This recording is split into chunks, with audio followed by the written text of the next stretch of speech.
All right, I think we're live. And before,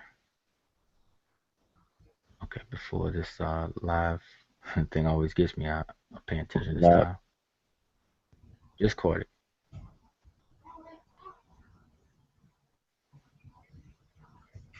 Okay, and the avatar is fixed. Okay.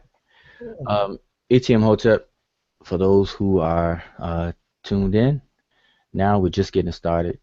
Had a little late start, so appreciate anyone who's patiently waiting for us to start and those who will be watching the archive. And you're hanging out with the Seshew Medew Netcher. This is Freestyle Fridays. And our Freestyle Fridays, we call it that because we take random inscriptions, pictures people submit in the Facebook group or, inbox or email to us, and we present it, and then we do our best to transliterate and translate.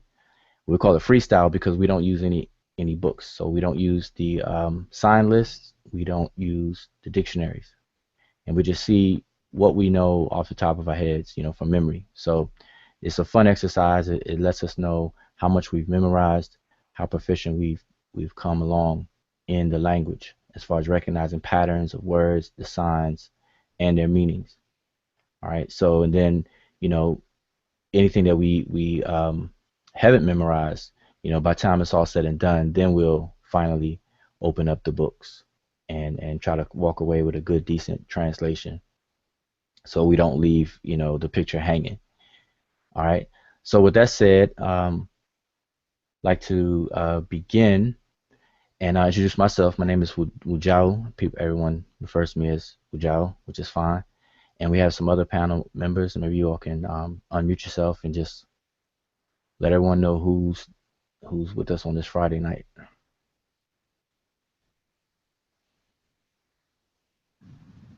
ETM Hotel. Welcome in peace, everybody. This is your brother June, Robert Allen on Facebook. Thanks for tuning in. I hope you enjoy the show and leave satisfied. Hotel.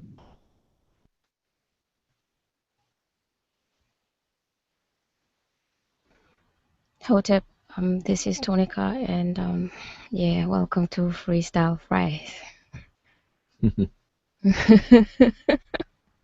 Yeah, All right. ETM Hotel, Hekanu N, Amin Ra, Bata, Kwa E Second, Dua Dua U. Uh, I am seeing Kofi. Um, I just want to thank everyone for tuning in. Um, you all are welcome, welcome, welcome, welcome. All right. yeah, I will need coffee to write me an introduction. Yeah, Kofi has a whole uh, introduction, boy. Like, here comes royalty, like Brother Antoine was saying yesterday, how they were introduced over there in Egypt. Um, all right, so yeah, all right. Now, so this time we'll do a little different. Um, those anyone who would like to chime in, let me know. Let me know in the chat. The chat is open on YouTube channel, and also make sure that your YouTube um, resolution, your video resolution, is set at least 480 or higher. That way you can see the pictures a little clearer.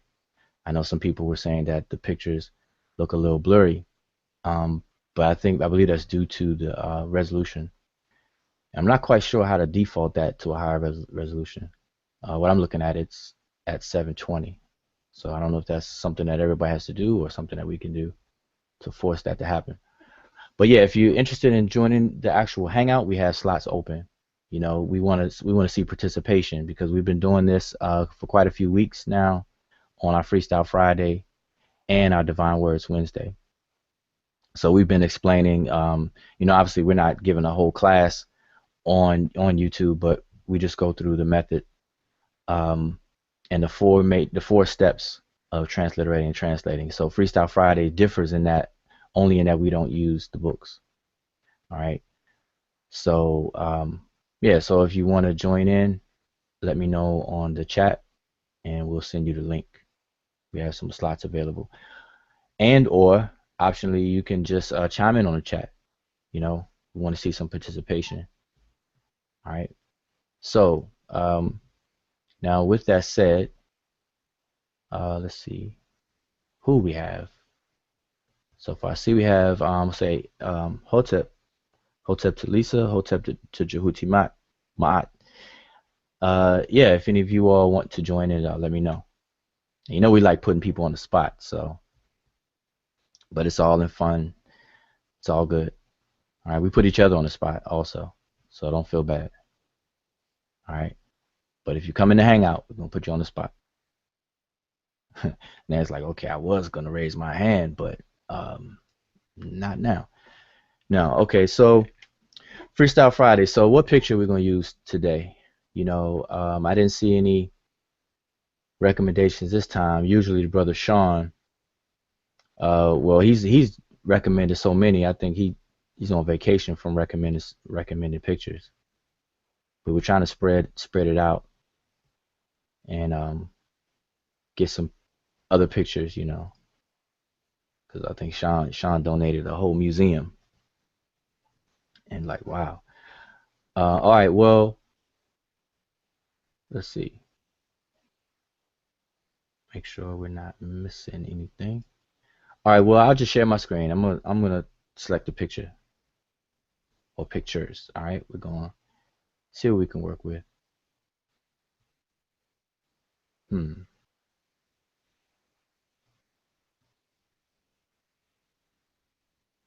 And I'll yeah, let me know if you all can see that. Oh, let me put it on my screen first.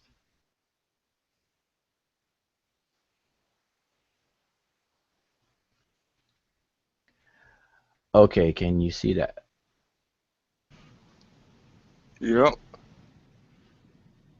All right, now let's see. I see it on the side. Hmm. Whoa.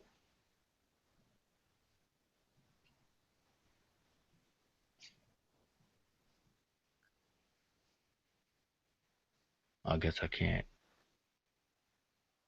move that. All right, there we go. Okay, is it big enough? Can y'all see it pretty clear? Yeah, it's good. Okay, how about that one? It's good. We could get it bigger, but it's good. Everything is clear. Okay. So all right, so we got two pictures. That's one, two. We have this one and this one. So now this one is not as clear as the others. Let's see. Okay, this picture right here is part of the same scene that you're looking at right here. It's just on the right hand side where you see the female figure, and then this picture is more of a close up of just isolating the female figure. So anything that we can't see on this picture, we can kind of go over here and see more of it right there. Okay, so let's start off with this one. This is something pretty kind of small. And let me see if I can increase the size. How about that? Well, it's kind of tall, so I won't be able to increase it too much. Oh, wow. All right.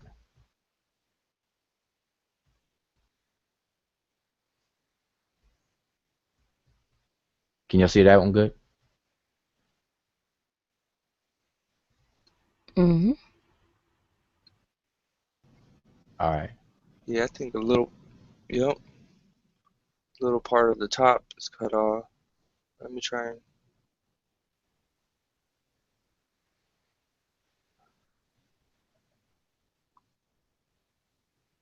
Yeah, we can see it. Okay. All right. So let's have at it then. Um, you know, like I said, want to see some participation. So, you know, when you come into the chat, you may be called out. All right. We like to put people on the spot. All in fun. Again, it's all in fun. So, I see Lisa and Jehuti Ma'at. Now we go. Let me just mention the 4 steps that we always go through. All right. Now this is pretty much immutable law on transliterating and translating Seshew Medew Netcher. And those 4 steps are: step 1, you obviously have to identify the direction in which the signs are to be read. So which direction are you reading from? And the possible directions for Seshew Medew Netcher, which is the formal, what they call in hieroglyphic, is they're either in vertical columns or in rows. And in vertical columns, you have left or right reading, and then in rows, you have left or right. All right, and you work from the top down. All right, and so you have to determine that. So that's step 1. Step 2 is to identify each and every sign. So you identify each individual sign one by one. And during the identification process, you want to make sure that you know how the sign is transliterated and the possible ways that it could function within a word. Step 3 is that you take those signs that you've identified in step 2, you group them together into words. All right. And that process starts to get better and better as you put into practice, because you'll start to recognize full words as opposed to individual signs, just like how we do in English, where we don't look at words. Our minds look for patterns. And fortunately for us in English, when we write, we put spaces between our words, but in Seshew Medew Netcher, there are no spaces. So you have to become familiar.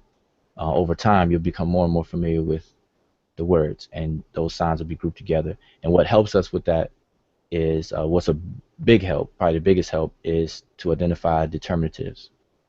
All right, and that's one of the ways in which signs can function. So that'd be step 3. Oh, and also when you group the words together, step 3, you look them up in the dictionaries for the meanings. All right, and then step 4, you come away with a sensible translation. All right, so all right, so I'm gonna leave this on my screen, and if one of you all can um, kind of run point on those steps, and I'll be right back.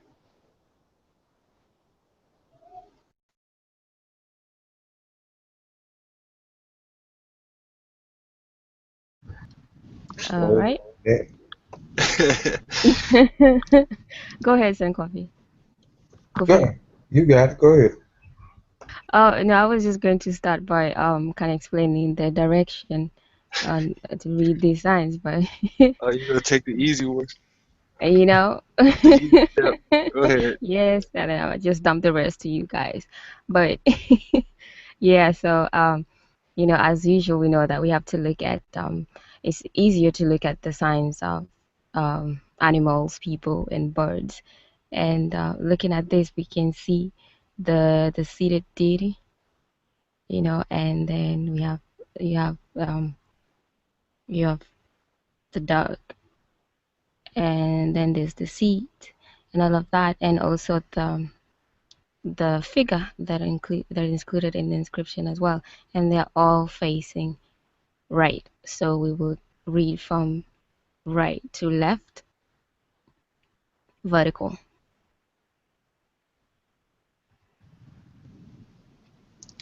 Yeah, I think that pretty much covers it. Yeah, so I guess that's that. And then we identify the signs, right? What we Yeah. know or what we don't know in this case. So yeah, whoever wants to run that. I identify the signs if y'all want me to with some of the signs. All right, send coffee. Um. Oh man. I'm assuming where I name soon. I know that's what it is at the top. It's hard to see it, but I see the walking stick, a piece of the walking stick, rather. Uh, the tail of the cobra. Um, the sickle. The forearm. To my eye. Netcher, the bread loaf beside the sun,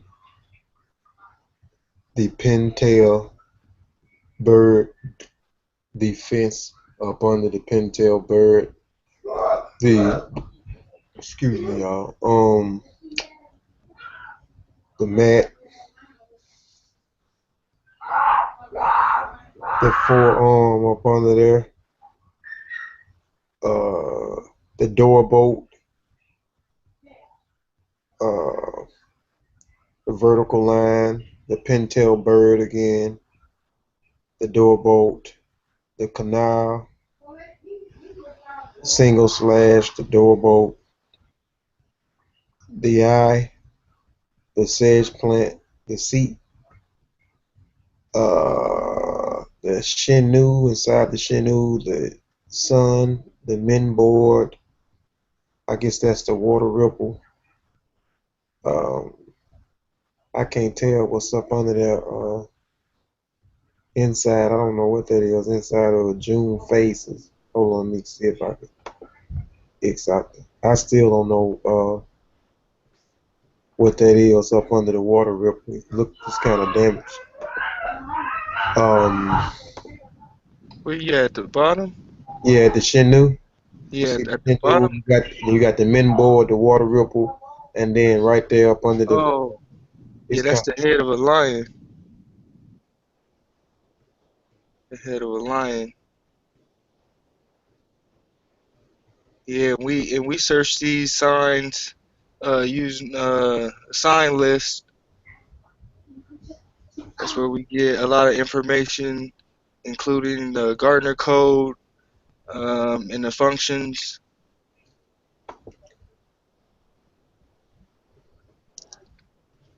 I like the sign list in the back of the introduction, beginner's introduction to Meta Netcher. It's a real good sign list. Is you will find different categories. You know, the signs are grouped into different categories, and in the back in that sign list, you'll find categories tall and narrow, or low and broad, and that can help quickly look up signs. But yeah, sorry, go ahead, Kofi. Oh no, you can go ahead. I wasn't going to identify all the signs unless y'all want me to go to the next line. I mean, I can. I don't know if y'all want me to You, go to all of that was good. You pretty much got all the signs in that column. Did you get under the Shinu? them. Hold on. Let me see if I can X your face out, Oh avatar, no, so I can see it's all of. not there. Oh, it's you. It's enlarged too well. I can't even see the Shinnu Yeah, anymore. You have to minimize it.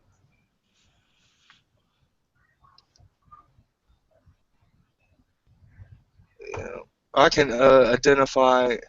Let's see, from what we can see in this in the middle column, since we're reading right to left, is a horn viper. Underneath the horn viper, we have the jug.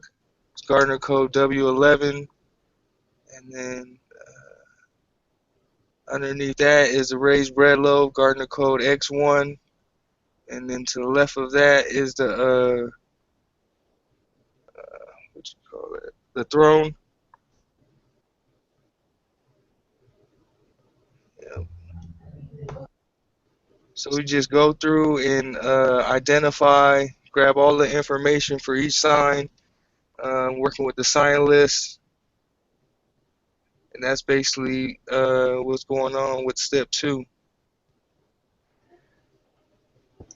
All right, can y'all hear me? Yep. Okay, so yeah, and also, a lot of signs will repeat themselves, and so and also, I don't know if you all mentioned, but also at this point, anytime someone's attempting to do transliterations or translations, by this time, anyone who's making those attempts should have already memorized what's called the monoliterals or uniliterals. And monoliterals and uniliterals are the same thing. Mono meaning one, uni meaning one. and those are signs that represent a single consonant. All right, one consonant. And there are 24 monoliterals, and they will represent what will be um, what today we would call an alphabet. And we only say that because the English letters A through Z constitute an alphabet because they represent all the different sounds in the English language. So the monoliterals would be similar to that for Rani Kemet, which is the language of ancient Egypt. All right, so by that time, everyone should have those memorized. So, and you can identify a lot of those in this picture. We had a raised bread loaf, the cobra, the horned viper, the arm, the stool reed mat, um, the reed leaf, water ripple. All those are monoliterals. So those would just pop out in your mind automatically. So that will save time. So basically, you would just be looking up what you don't know. And like I said, the more and more that we do this or anyone does this, the more you'll memorize.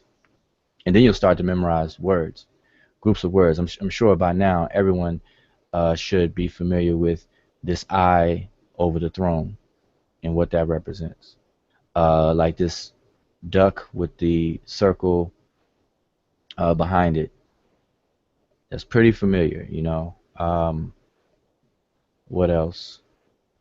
Uh, that's pretty stands out like common. Oh, and then at the top, wow. Um, at the top here is cut off a little bit, but let's see if yeah, you can see it better on this picture. Now, mind you, the first picture was this right half, so this is the same image, just a fuller picture of the wall. But this top half, we should be pretty familiar with this. If you all can see my cursor. Yeah, I told them what it was. Okay. Yep. All right.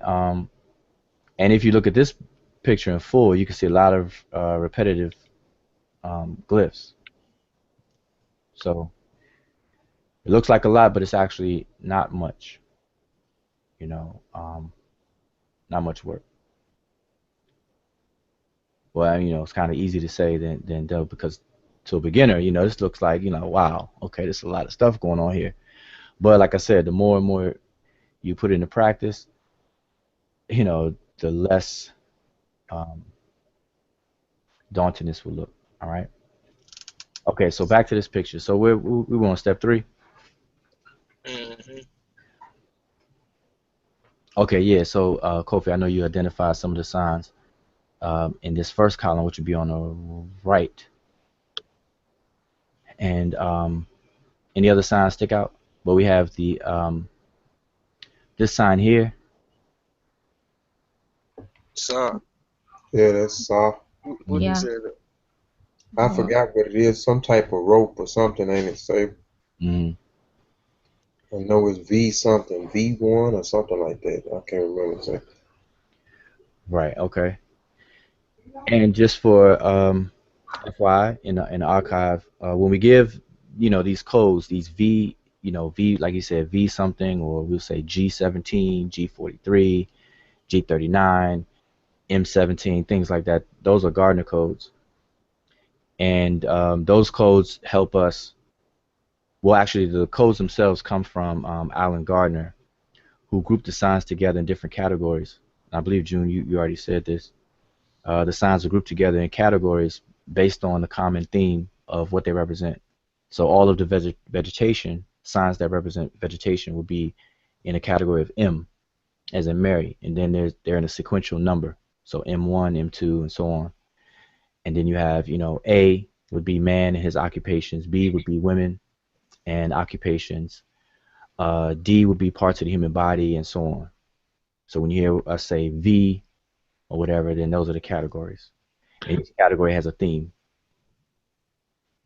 Somebody else was gonna say something. Oh, sorry. Oh, okay, yeah. So yeah, that's what those codes are. All right. So we have you said the SA, which would be in V, dealing with ropes and things. We have this symbol. Everybody's familiar with this symbol. S S34. The Unk. hmm And then we have the Jed pillar, Wasp scepter, and then this here will be spine, backbone.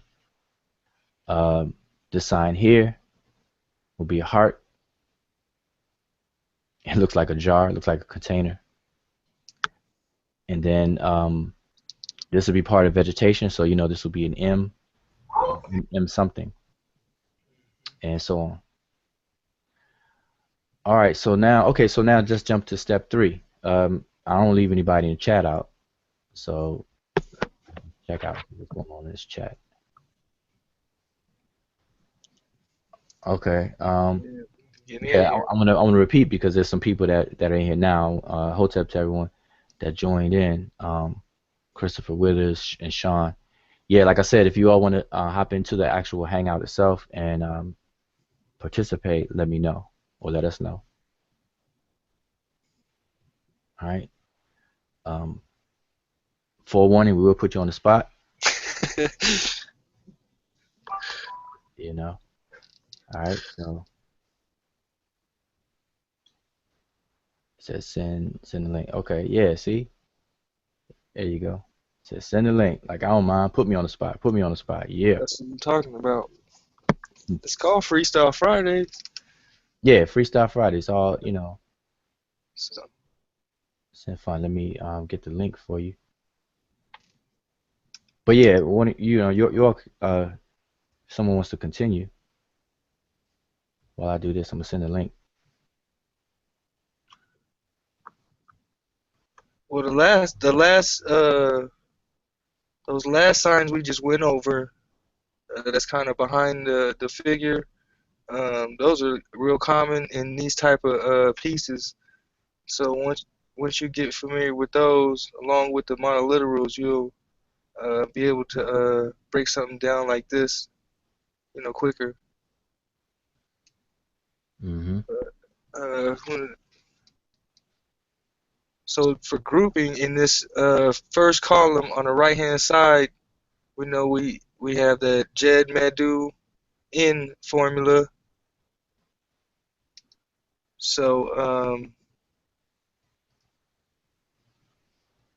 the walking stick.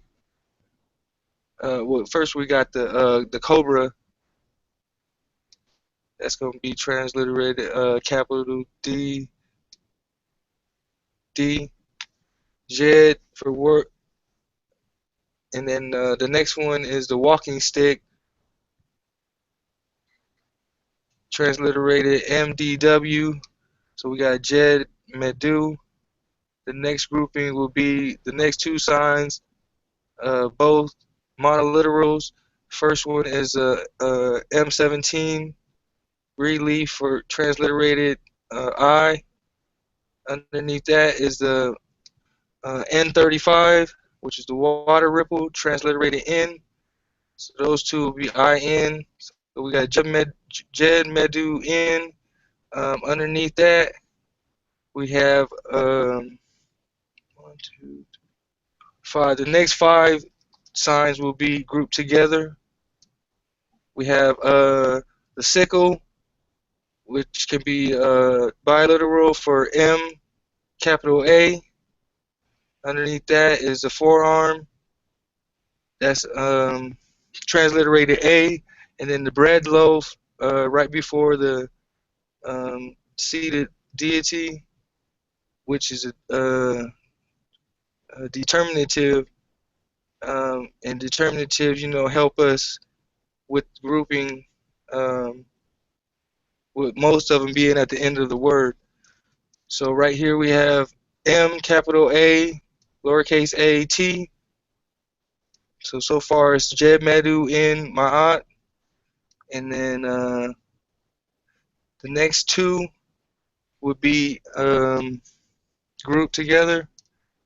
The first one is the bird, S, capital A. And behind that is the sun, N5, Garner code N5 for transliterated RA, Sarah. And then this, I'm I'm gonna need help on this next. I don't know what this next symbol is. I've seen it before. Um,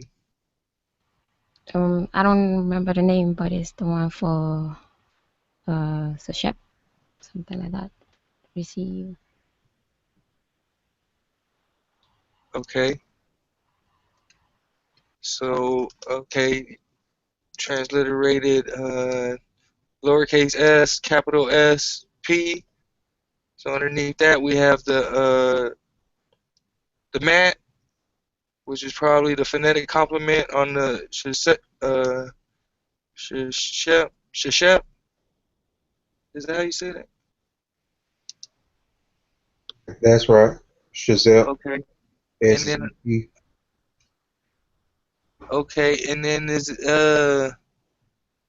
this arm? I see an arm. I think it's an arm underneath holding something. So is that a determinative for sheshep? So when I would come to something like this is when I would be in the dictionary, Um, pushing in. Oh, yeah, go I ahead. think it's always included with that. Oh, okay, Shazam. okay. So that's those three signs would be grouped together. What's it? What's underneath? Is that a doorbolt?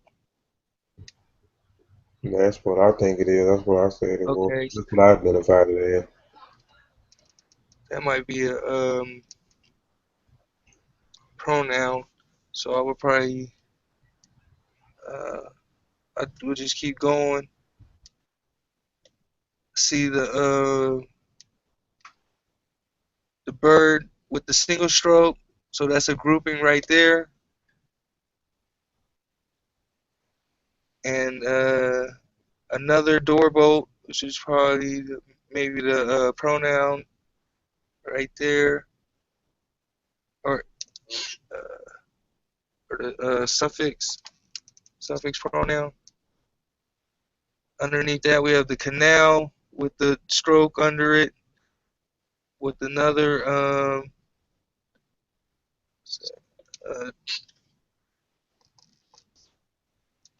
yeah, those all look like I think that's starting code 034 doorbolt.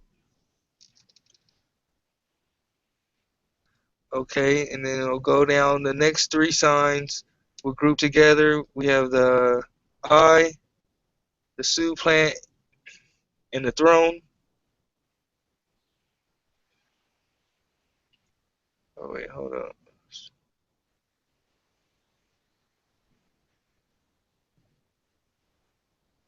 Uh, is that right? Or is that two words? That'd be two separate words. Yeah, okay. That's what I thought. Thanks. I think the first one would be just the eye. We just group that by itself for ear. It'd be Oh wait. Wasir Nasu. Okay. So that Okay. the throne and the eye go together, right? The Yeah. second will go by itself. Yep. Yep. You're right. And then we have the Shinu, and usually with Shinus, the Shinu, we have honorific transposition, um, words being or signs being transposed to show honor to a deity. So I will group these the men board and the phonetic complement uh, water ripple as men. We have the lion's head for I think that's PT, transliterated PT or PTY, and then go back up to the sun, uh, transliterated RA,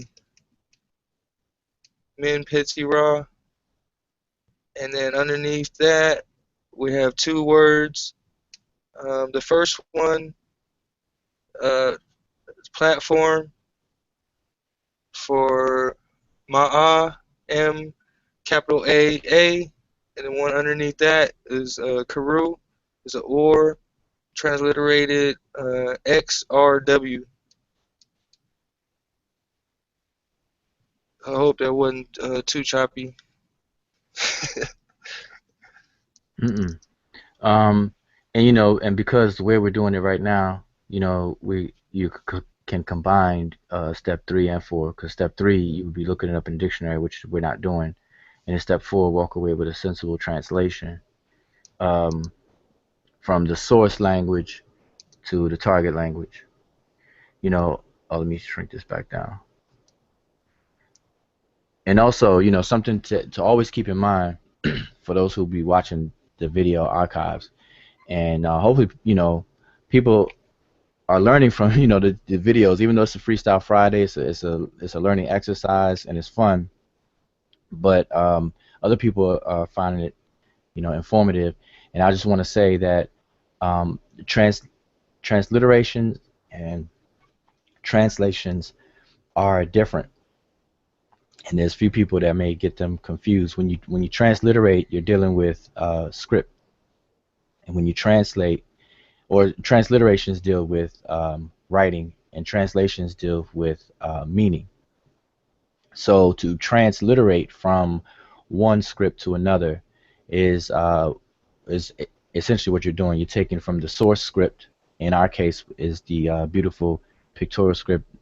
Most people know as hieroglyphic, but it's called Seshew Netcher, and then we're bringing it over into a different script that we use today, English writing system, which we use the Latin orthography. You know, Latin orthography is used for the English alphabet. So that's transliterating. It's going from the source to the target, and then translating. You're transferring meaning. So you got to find out what it means in the source language and bring it over to the closest equivalent in the target language. So you're going from the source and its meaning, and then bringing it over to the target. So in our instance, we were going from Rani Kemet, which is the language of ancient Kemet, and bringing it over into English. And we have to make sure we're mindful of grammatical rules for English.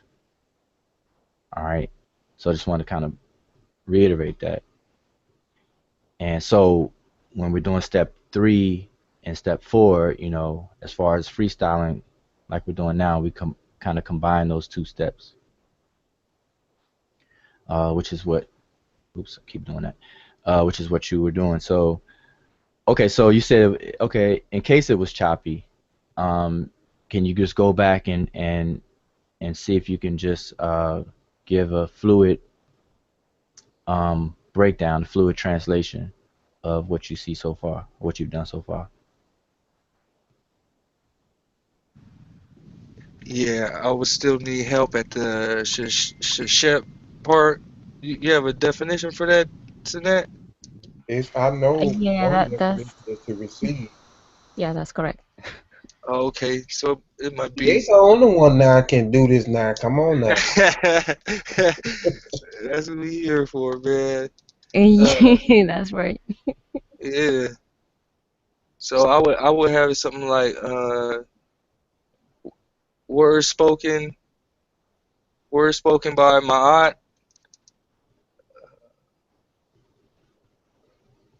I'm thinking it would be daughter of Ra, but I don't see a bread loaf right there.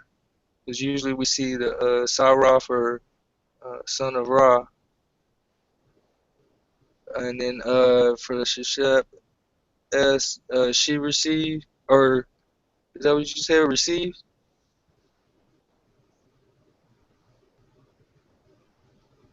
Yeah, that's one of the means to receive. So maybe she receives uh, her son, her beloved Wasir, king, Wasir the king, and then his name Min Pedi Ra, true of voice. Okay. So we have Jed Medu and Ma'at, Sat Shesep, S, Sa S, Mer S, Wasir Nesu Min Peti Ra Makheru. So words spoken by Ma'at, daughter of Ra. Uh, she receives her beloved son, the Osiris, as most people will know, the king Men Peti Ra, um, who is vindicated or who is true of voice. All right, so hopefully everyone got that. And then earlier today, I had posted something on Facebook dealing with names, and we always say that names are pretty difficult to translate, not necessarily transliterate, but to translate because names are as June, as you said, they involve a lot of transposition going on, whether it's graphic transposition or honorific transposition, and then they're highly abbreviated, to conserve space. So it's kind of difficult to translate them because there's a few options with different names. We don't, and I gave an example on Facebook with I believe it was Menkeperu Ra, which is the name of, I believe, what most people may know as Thutmose the Third. That's his family name, but these are throne names, and you can walk away with slightly different meanings. So for this particular throne name, which is what we're looking at, Min Peti Ra, um, it translates as the established one of the might of Ra. Now, some people may translate that as um, the might of Ra is established, and they'll take that first min um, as an adjective. We call that a predicative adjective or predicative adjective, and they would translate it as the might of Ra is established. Um, and that's an option because with the limited amount of information that we would have with the name, that is a possibility. But if you look at the name is supposed to be anchored to the individual, then it would reflect some aspect of Ra, because we see the name Ra there, but it would anchor to the person. So then we would use the instead of using that first word as an adjective, it would be the noun form of it, which is, instead of it means established as an adjective, say the might of Ra is established, we would say the established one as a noun of the might of Ra. And so that's an option. And once you see a pattern, you'll see it probably prove to it'll probably prove informative for us to translate a lot of other names the same way. So I just wanted to include that. All right, let me scroll this back up. Oh, oh, there's no scrolling. Okay, I forgot. It's kind of cut off here at the top. So yeah, let me go to the other, because this section here, it's you can see it on this picture, but now I'm gonna go to the other picture. So now we can see, okay, because this was cut off and the other picture showed it. So now we can see the rest of it on this picture. So I'll keep this picture up, and then we can go further. But let me, before I do that, um, y'all can still hear me, right? Yeah, okay. Yeah, before that, I want to welcome Jehuti Ma'at to the Hangout and the brother Sean to the Hangout. They popped in, and like I said, you pop in, we're going to put you on the spot. So, with that being said, we've already done step 1 and step 2, and we're on step 3/step 4. Like I said, we combine step 3 and 4 together. So either one of you, you guys, if you wanted to continue, we're in the second column right here. And we're not gonna leave y'all hanging, but if you don't mind giving it a shot with the second column and even the third, some of the third, whichever one. Well, not whichever one, but in order. So the second and the third column.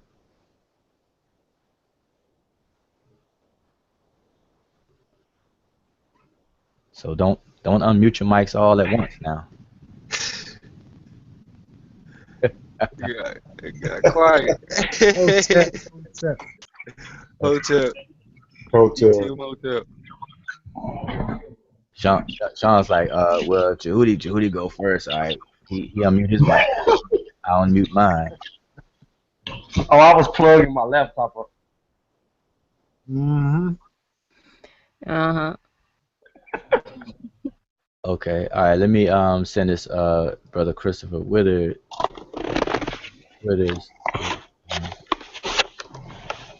Okay. Did I send him the wrong link? Let's see. Can't be the wrong. All right. Let me make sure I get you the right link. Well, it can't be the wrong. I sent it. I sent it to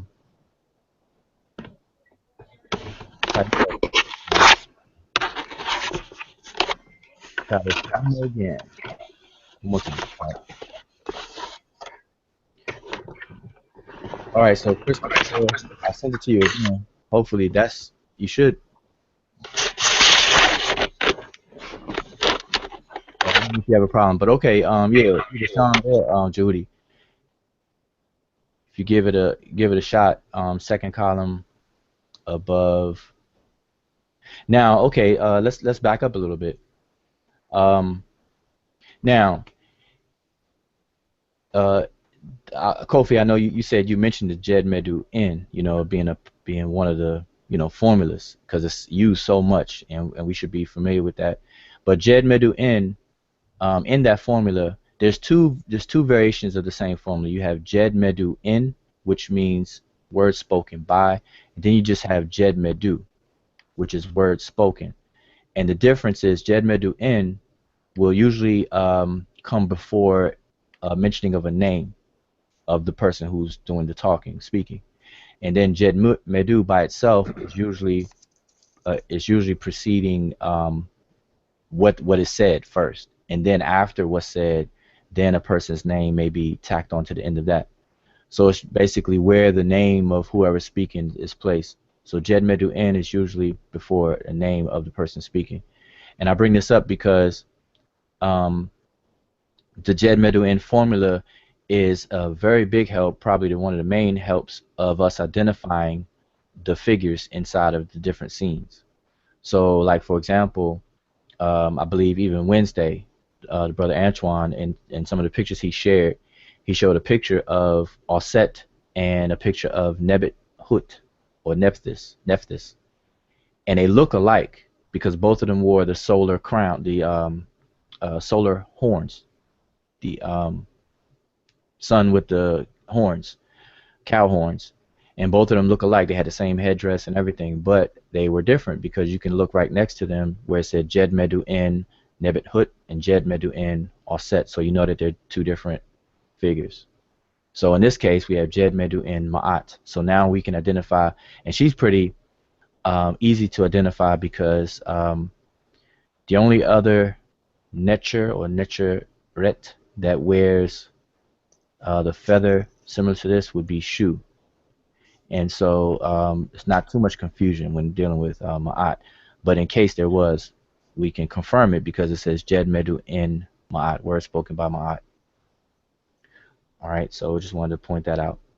And we could probably do the same for these other figures because over here we have Jed Medu in, and just to kind of fast forward a little bit, you can see the same formula here, right here, Jed Medu in, and then over here it looks like Jed Medu in, but this will kind of fool you because it's not. That's the papyrus plant right there, right? The cobra with the papyrus plant. Yep, exactly. And the papyrus plant. Uh, so we got to be careful, just because you see that cobra, and then you don't see the Medu in, but that should be self-explanatory. All right, so who do we have up? So we have Jehudi Mai. Oh, and welcome Christopher uh, to the Hangout, Christopher Withers, to the Hangout. And so either one of you guys, Sean, Jehudi Ma'at, Christopher, if you want to chime in on that second column from where we were to the right, second and third, second and or third. So either one. I can recognize the signs, but as far as freestyle, I don't think I could put this second column together. All right, yeah, just do what you can. That's all. Like I said, we know we're not. All right, at the top we got the uh Matter of fact, let me zoom in so I can follow on with the cursor so everyone can see. All right, you can go ahead. we got the forearm with the bread loaf in it, Mm-hmm. loaf, um D37. Okay. Um, then we have the door bolt looks like underneath that. Yep. And matter of fact, I think we already went over this. That, and you have the horn viper under that, and I know what the forearm will be. I know it could be translated as Reggie or G to give, Mm-hmm. D. and I guess that'll be a pronoun after doorbell. Yes. Um, the, feminine pronoun. Mm-hmm. I guess that'll be another pronoun. Is that another independent pronoun after that with the horn viper? I'm not sure, but to just keep going forward, then you have the W11, as the brother already earlier said, with the bread loaf and the Q1, the throne. Um, Yep. I wouldn't know how to translate that though. Okay, that's all right. So, okay, so we could team it out. So, anybody else want to just plug in? But that's good though. That's good. Is the Can you hear me? Yes, to you. Okay. After the Horned Viper, this is that guess set? Oh, after here. This is the word for throne. Exactly. Or it must be Nasut Nas. Hello? Yeah, I'm here. Yeah. hmm So would it be Naset? It would be now. This is the throne because if you now, like we said earlier, um, the more and more practice and time that people contribute to doing this, you'll just remember patterns and remember words, just like how we learn, same way we learn in English, except we have spaces between our words. But a lot of times, if people may remember, the deity or Netcher Amen is always Mm-hmm. called Neb Nesut, Nasut. which is Lord of the throne. Neb Nesut Tawi, which is Lord of the thrones of the two lands. And Mm-hmm. you'll usually see three of these together, plural. So this will be a singular Nesut. So instead of it being Mm-hmm. king, it would be that which the king, utilizes it on, or so on and so forth. So Nesut. Mm-hmm.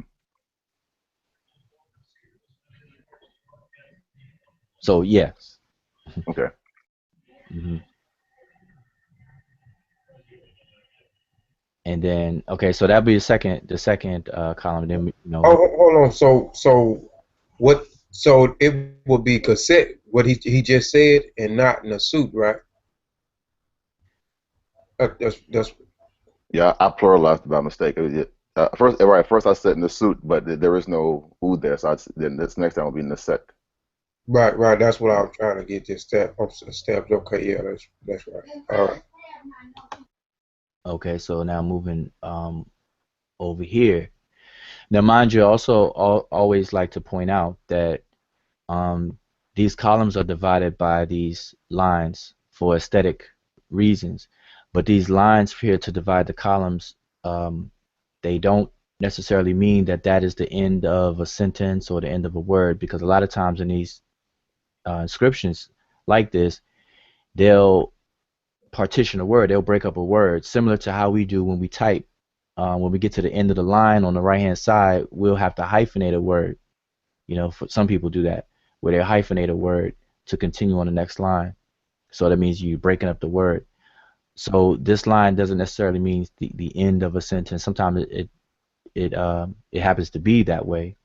But just want to point out that these dividing lines here, they don't have any syntactical value. They're not there to let us know, the end of a word or the end of a sentence or whatever the case is. These are for aesthetic purposes. Okay, so I just brought that up because when I say, continue, sometimes when you continue to the next line, it may be a continuation of this word. So sometimes you'll see the suffix pronouns may be at the top of another column. And so we just got to be mindful of all of that. Not to say that this one is, I'm just saying just in case, in some other instances.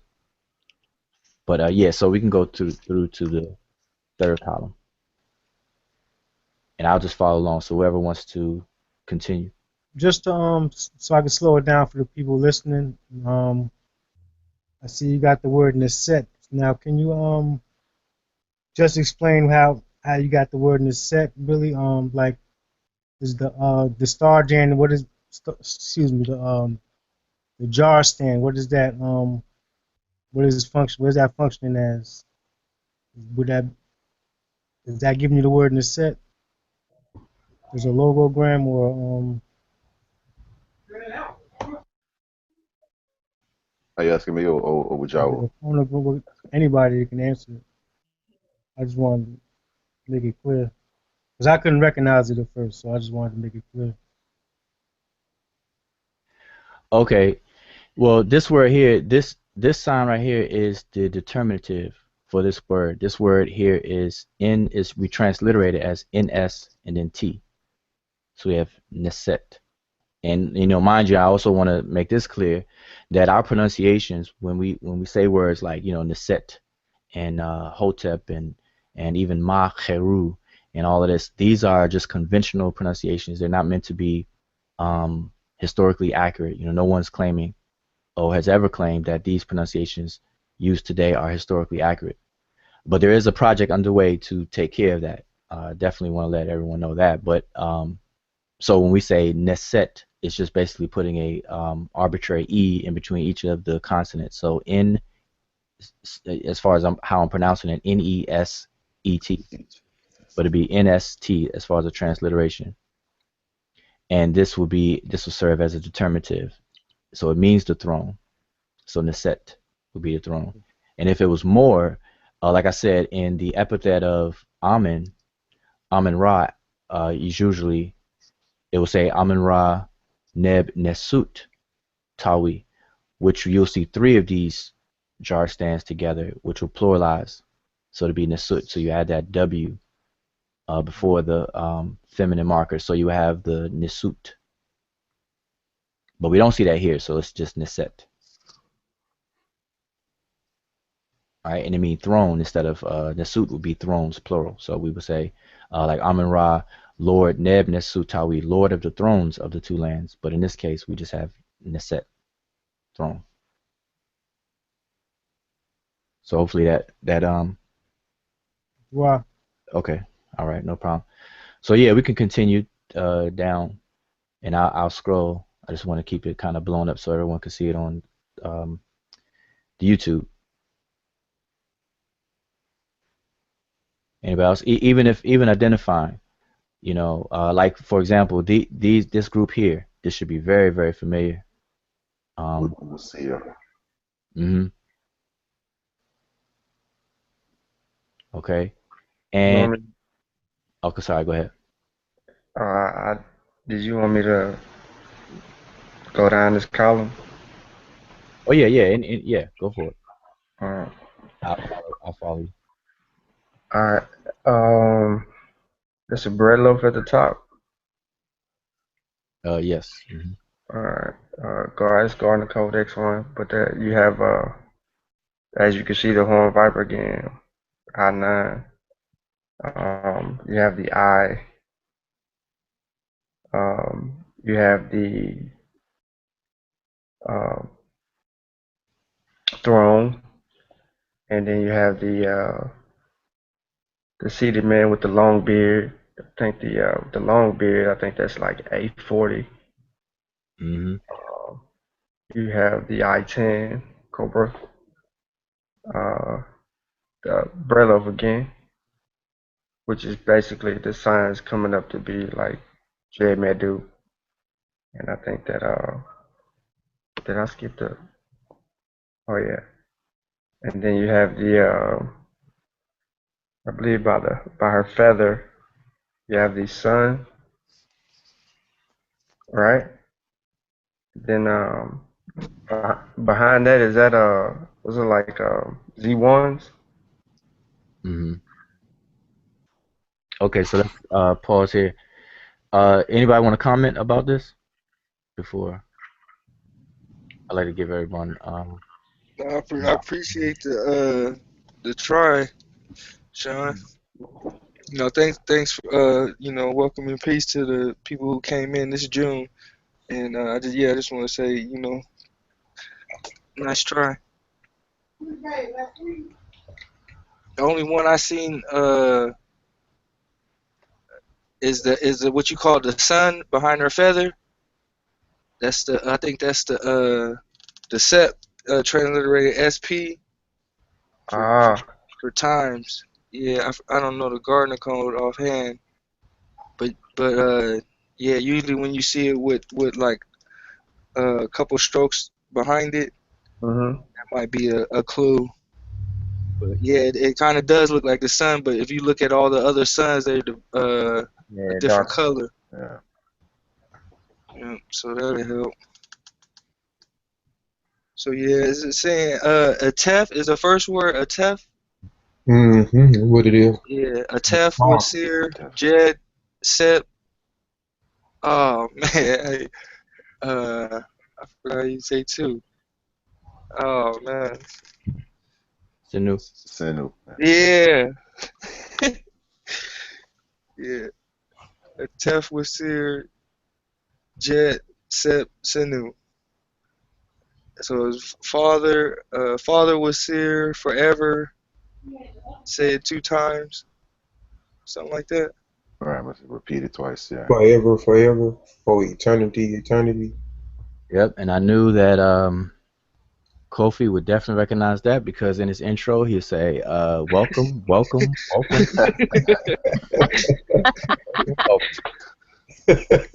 Kofi would be like, "Sep Medew 10 times. Repeat 10 times. Welcome, welcome, welcome, welcome, welcome, welcome, welcome." And you are doubly, triply, quintuply welcomed. All right. No, but yeah, that's true. And this sign right here, and it's easy to confuse these signs because like they look alike, and depending on how uh, preserved these artifacts are, or this temple tomb or whatever it is that you're looking at, it'll may be difficult sometimes. So and this is where you get the context clues because remember this process is going to call for a lot of utilizing all the different tools you have, whether it's context out here, whether it's using the figures, and these figures here serve as oversized determinatives, and determinatives are semantic signs that help determine the meanings of different things. So what we're calling determinatives, like earlier I said, this throne here is a determinative of the word neset. So this helps us determine the meaning of the word.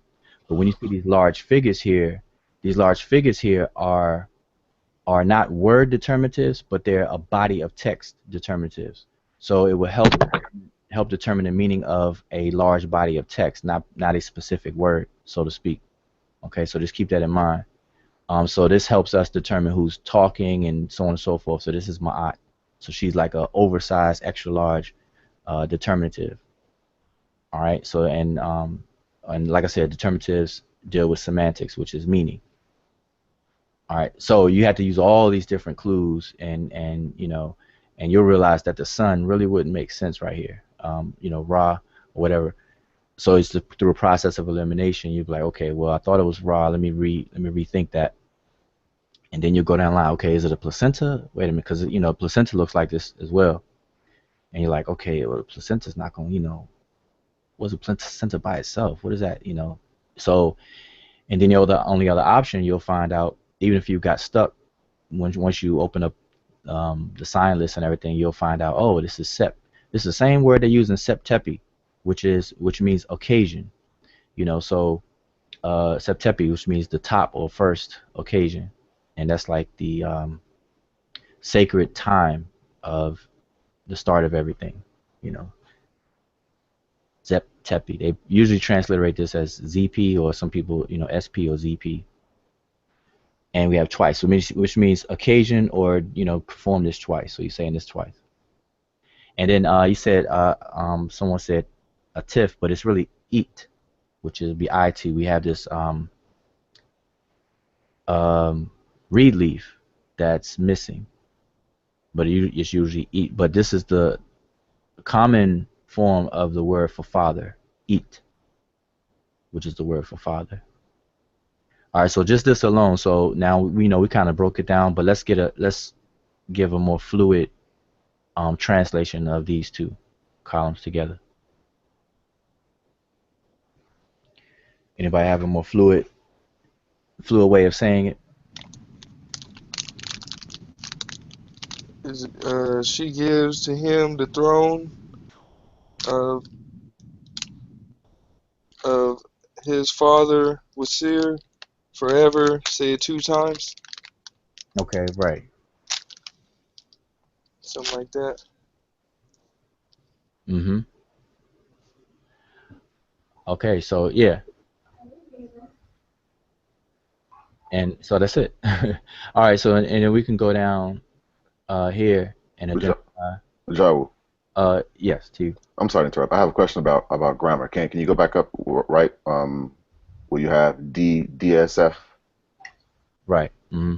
Now my question is this: why would they have two suffix pronouns following each other? Now I know I've seen it DF, and they'll have a suffix pronoun, and then they'll have a dependent pronoun. So like, why in this case, why are they using? Because I know a suffix pronoun can't stand on its own. Right. Okay. Now this is something to remember. That's a good question. This is something to remember when a lot of times you'll find when we're dealing with the word ready or D, which means to give, you'll find that heavily abbreviated. So for example, you'll see D and E in ek, but you won't see all that spelled out. And I don't have a picture of that to show that right now. Let's see. I don't see it on here. Nah, it's not on there. Yeah, but if so maybe before we end, I'll show a picture. But with this word you'll find a lot, because it's used a lot. You'll find, because a lot of giving, but it's heavily abbreviated. So what's missing? So in a formula that I can't show right this minute, you'll see something where you see just a big conical loaf like this right here. Mm-hmm. You see my cursor, and then you'll see 2 water ripples right up under it, and then maybe a horn viper, but there's some signs that are missing even in that. And that's the case here. So we have DSNF. So the water ripple is missing. So she gives to him. So even though we see these 2 suffix pronouns together, we know that grammatically that is, not the case. Also forms to use the term like a dative. It forms a Right. Yeah. Okay. Yeah, it'd be a dative, right? NF. Or to him. Got you. Him. So DSNF Neset. So she gives to him the throne of his father, or even her father. It doesn't actually say, but it's either one, her father or his father, will see her eternally. All right, so yeah, but that's a good question. So yeah, it's omitted here. You're right. I can see if they would have wrote it in, it would have shifted the throne down probably a little bit too close to the feather. Right. They had to crunch that in, or whatever the case is. But just even in the D, you'll see a lot of abbreviations, and also in the Jed Medew formulas. Okay. You are. All right, no problem. And see, that's a good question, because see, you have to know more about the grammar. And it's another thing to point out that writing systems, the purpose of writing systems is to take a snapshot of communication, because the way that writing systems serves as the middleman for nonverbal communication. So whatever I'm thinking in my mind, if I want to convey it to someone and they're not able to hear me, or they're not within the range of my voice to hear me say it, or whatever, for whatever reason, I will write it down. So a writing system essentially is supposed to be a snapshot, a replica of my thoughts. And then, so as the writer, I'm transferring my thoughts to whatever medium, let's say paper, whatever the case is, but I'm using a writing system to do that. So the writing system serves as a photograph, like a photograph of my thoughts. And then what happens is the reader of that writing serves as a how photographers take a picture and then they got to run the picture through the what do they call that process where development. They have to develop the photo. So the reader has to take what's written and then develop it to decode it. So I'm encoding it in the writing system, and then the reader is decoding it to bring back my full thoughts in their mind. So I'm saying this to say that in order to understand the minds of the ancient Egyptians or the Remich, we have to learn the language, because that's the whole point. The point is to get to the language, not to just stop at these beautiful signs here and everything. We're trying to actually pierce the minds of the people. So when we're dealing with these various different signs, it's a must that we have to understand Rani Kemet, which is the language. So, and I say this because your question brings it up, that we have to understand the language to be able to even determine the answer to that question. So if I didn't know the grammar or the language, I wouldn't know. I wouldn't have the answer for that. It would just seem real odd. You got D, like I know how to transliterate it. This is DI, this is S. So I'll put a DI period S, and then I put period F. Like what? Huh? Wouldn't make any sense. But by knowing the language, you can account for all of this.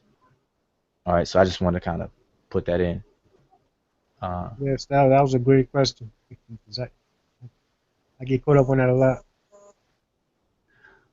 Okay, so now we have these remaining signs here on the side of who we know as Ma'at. So anybody want to go through those? And while you go through those, I'm just gonna mute myself. But anyone can go for it. When the new guy's gonna do it or I'll do it don't make a difference. Sean, you want to take a chance, stab at it, or you want me to do it?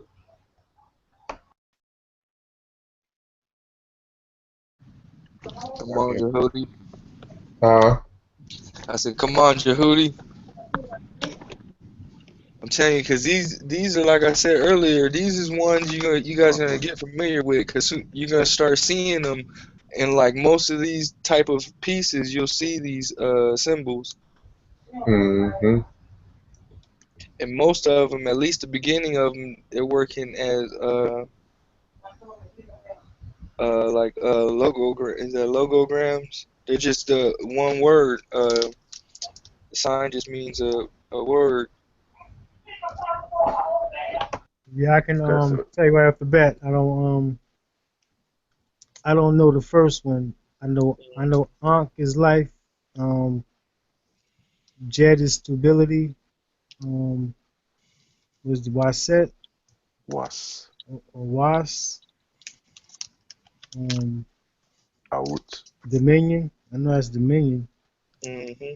And I recognize the rib is Ib. Out. Mm-hmm. I would if. Excuse me. I would if. I would Ib. Okay. And the bread loaf you have under that. We have the heart. That would be it. And we have the glyph for Neb. That's the bowl. Yeah. Neb. And I know that's a plant, but I'm not sure what the transliteration is. Those are the lotus plants, right? That's Ha. Sata. Ha. Oh, Ha. Neb Ha. And under that we have the door bolt again.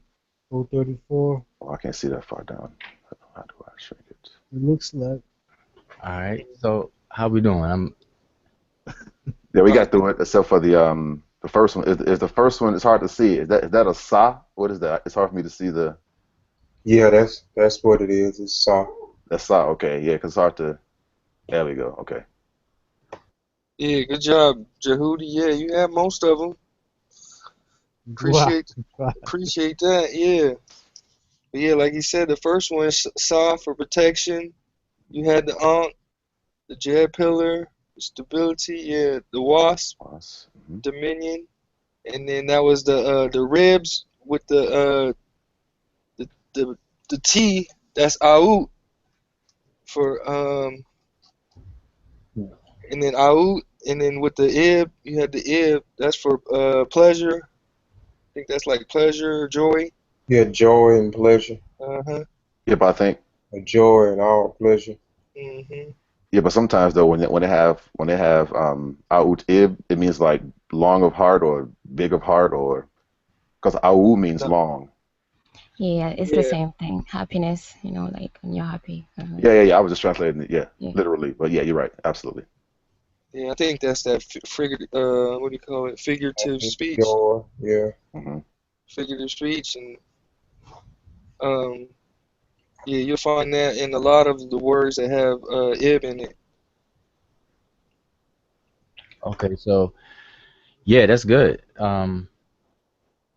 All right, look like you all did it. I had to step away from there, but yeah. So we have protection, life, endurance or stability, dominion, and all joy. Yeah, like you said, awud ib is an idiom because it means stretching or long of heart, but we know that hearts are not literally long. So, it means joy, and then we have ha'es neb, which will be all around her. All right, so there we go. I mean, that will cover it. Let me zoom back out a little bit. Oh, it's some more below the plant. Yeah, I couldn't see below the plant, Well, below the lotus plants. what happened? Ah, okay. Yeah, because the icons are cutting it off down here. Well, won't bring that down. Elbow in the Oh, right. Okay, so yeah, that's what I was saying. Ha es heart is net. all around her. Um, okay, so there you go. Okay, so now let's just go back to the beginning just to kind of give a fluid. So anybody want to give like a fluid translation? Just read it all. Hey, where's Damo at? Shout out to Damo. Oh yeah. Matter of fact, give a shout out to Damo, brother Antoine, brother Chris, and our elder Atiba. We're not The Teppan Ray. and Satepin Ra. Yep, Satepin Ra. Yeah, and definitely remember, Lisa, y'all left her out on the chat alone. Oh, in the chat. Well, we said chime on in. Chime in, and oh, we got Chris in the chat. Little real. Oh, he's in the chat. Mhm. All right, so okay, so yeah, anybody want to just go ahead and give just a fluid translation for the record, on the record, let it be told.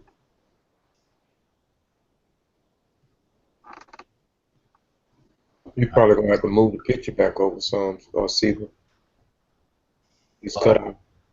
yeah, well, this one is cut off. Remember, I was using the other one for that first section. So that was this picture right here for that first section, to the right of my, and then this picture for the rest of it. So we can pretty much, I don't know if you all remember what it was, just so we can see all of it, more of it. Anybody? Man. All right, Sonet Tonica, let's hear it. Sorry, what? I wasn't paying attention. I was in the chat. Sorry. Go ahead. What was it? Yeah, no, just saying, from the beginning to give a more fluid translation, just to kind of repeat what we all did. No, So, I don't speak English. oh,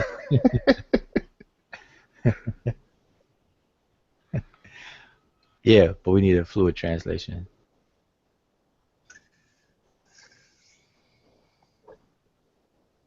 It's hard for me to see it with y'all. I would go ahead. I can't. It's called. Can I we can see. we get back the older picture maybe?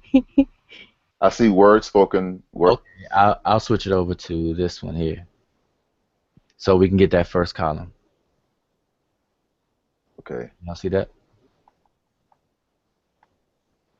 I know the icons on your screen, depending on how you have your screen, our avatars at the bottom, probably cutting off the bottom for you. Let's Yeah, switch it around. they can't see it on YouTube. Oh, it's not showing up on YouTube? Yeah, it's showing up on YouTube. Oh, yeah, there it is. Yeah, it's a little delay.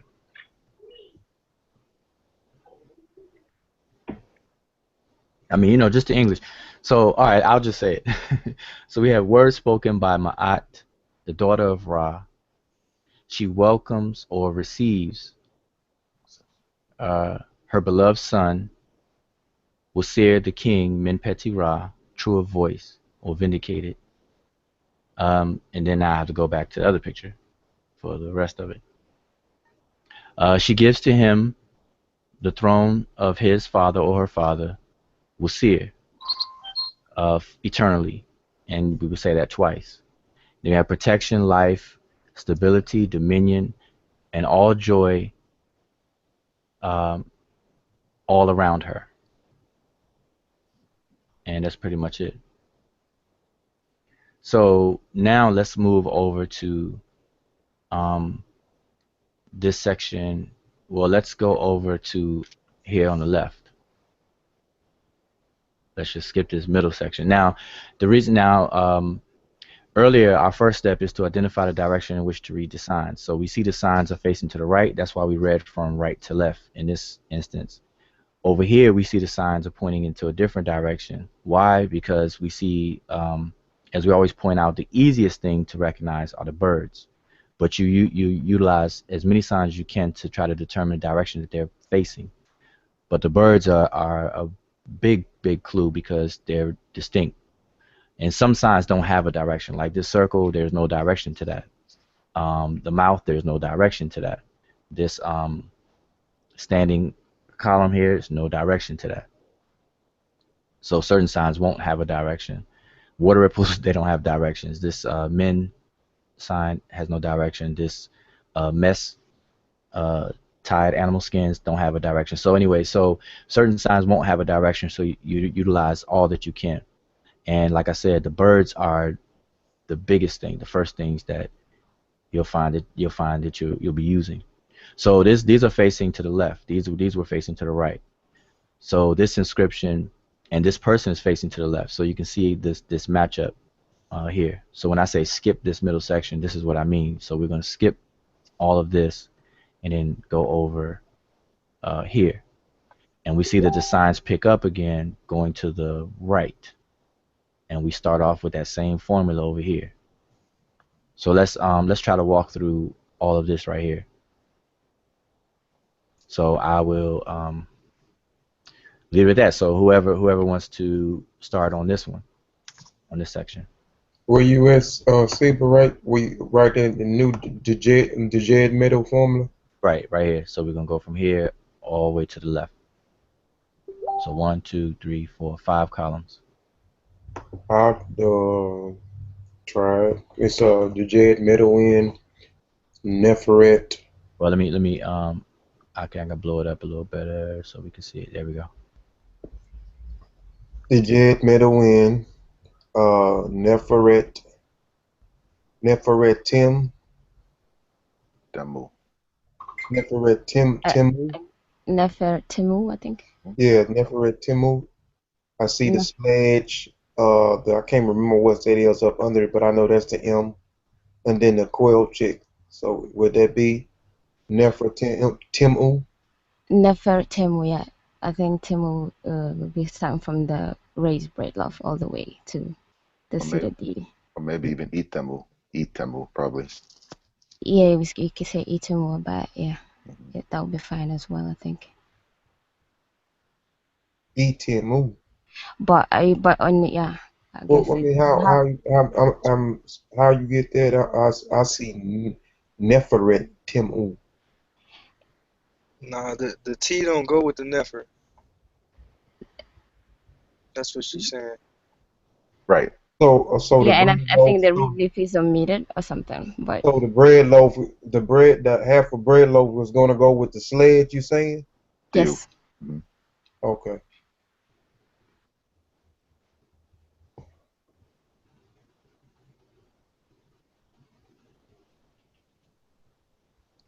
Go ahead, Chris. Which one? Yeah, second Me. column. So From that. isn't that Netcher? Yep. And then we have AI. That looks like, is that Hotep right there? AI. Yeah, that's AI. Yeah, okay, yes. No, but the below that is that Hotep? It looks like the Man, it looked like that. offering table No, with the head. that's the what's it called, the scroll Pap- or something for the yeah, the abstract Oh yeah, I papyrus. signs. see it. Yeah, I see So, the reasons for that. Yeah, so it'd so be AI hair ib.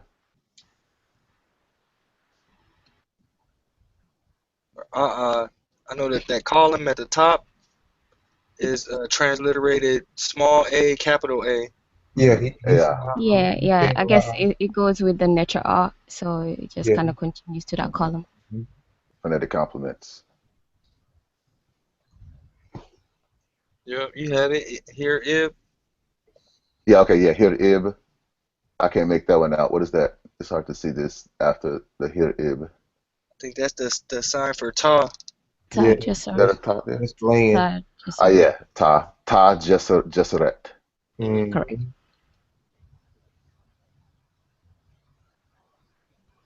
Yep.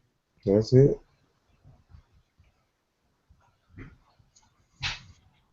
Are we going to the next one?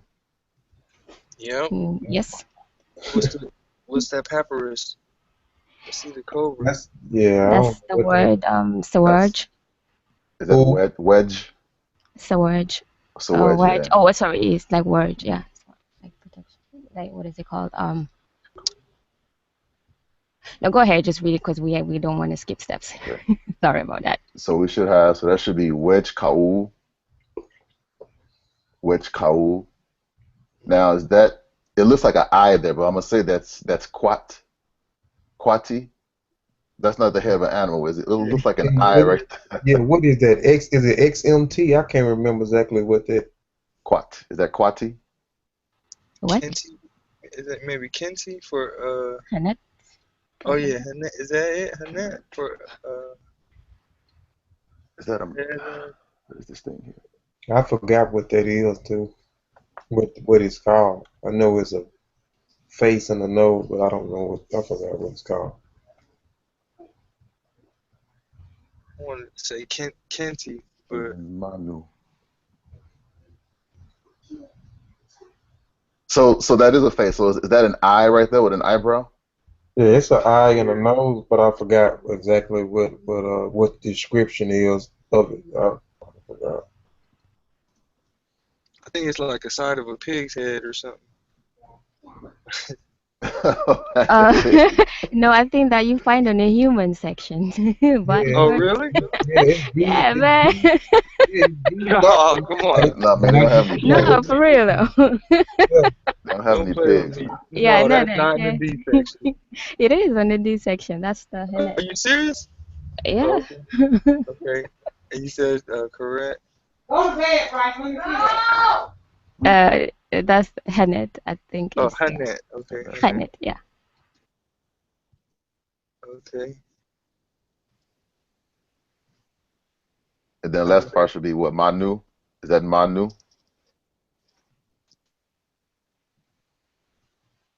Maybe, You yeah. talking about at the bottom?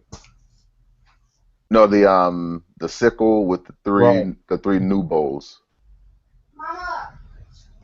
I don't know if that's gonna be my new with the three. Would that be with the three balls? I know one would be in NW, but I don't know if all three will be just new.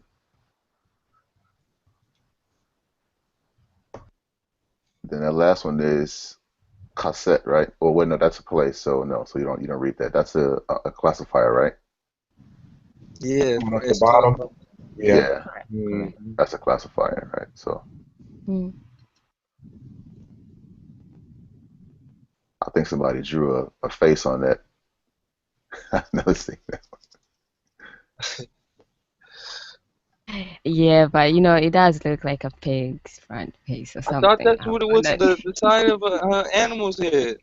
Well, let's bet that it's a D. It's in the humans. Let's bet. Man, I Yeah, I don't don't know know. the number, but Bet it's one of definitely. them. Let's bet a book.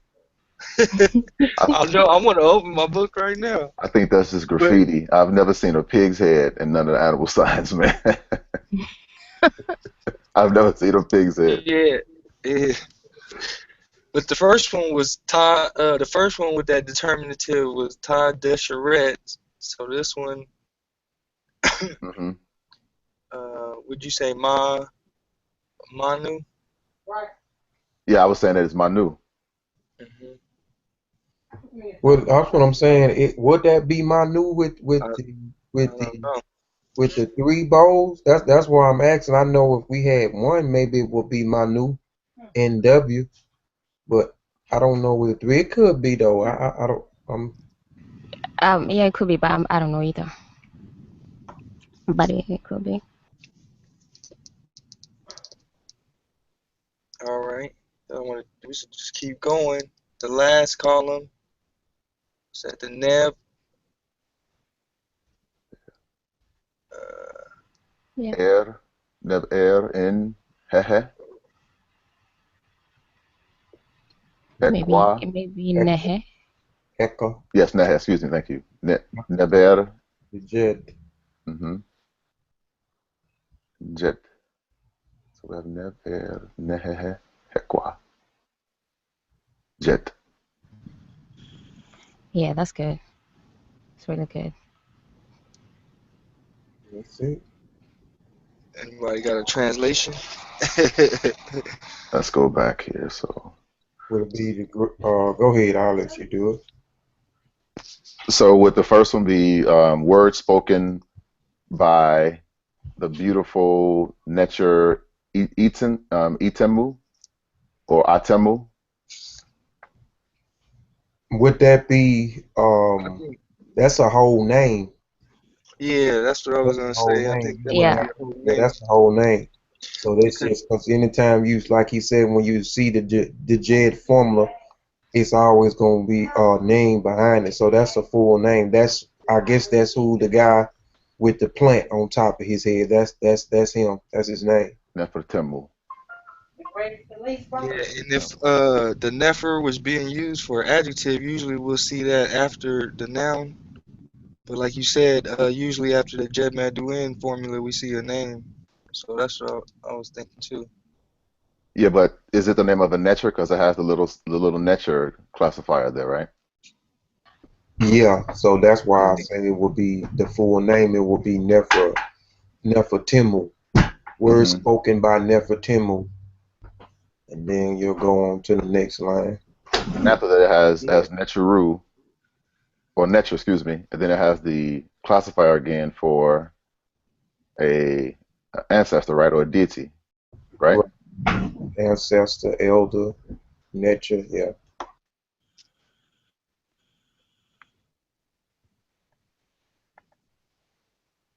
And then we have the Ah, yeah.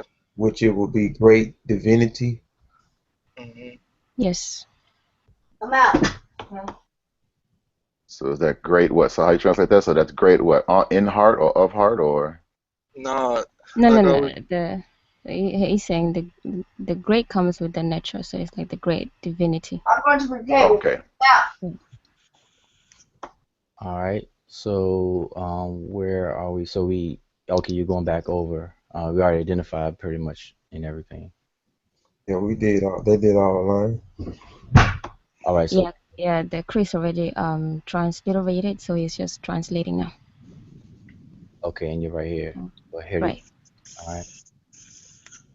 Here you have Tajesser. So we have Tajesseret.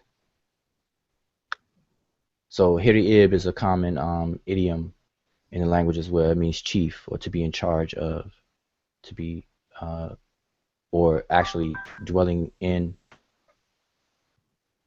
Not Harry Tep. I was mistaken. So Harry Tep would be more of a chief, or a person that's in charge. But Heri Ib would be to be within the middle, um, or dwell in.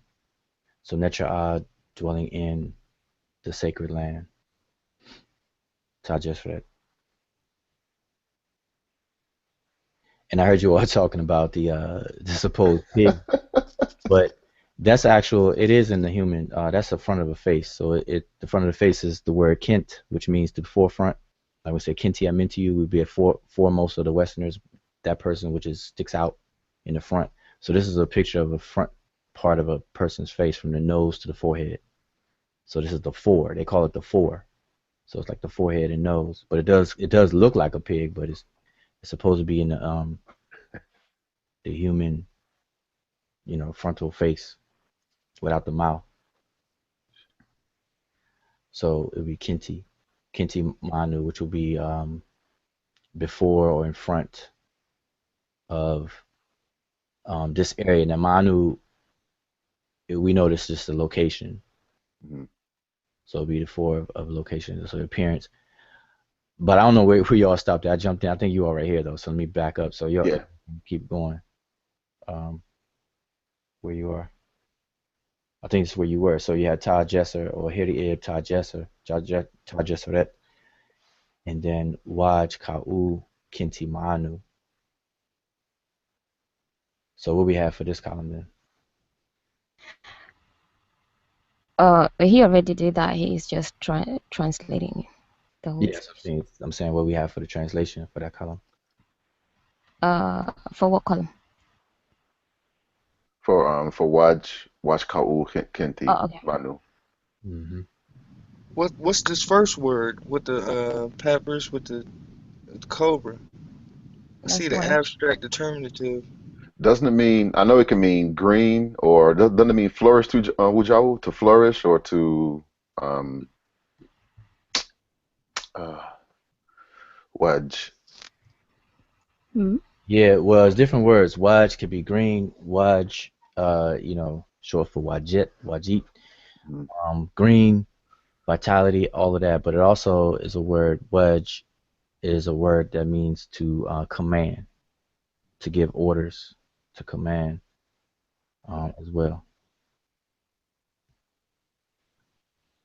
And then I know Ka'um in this case means to appear, right? It means appearance in this case. Right. Yep.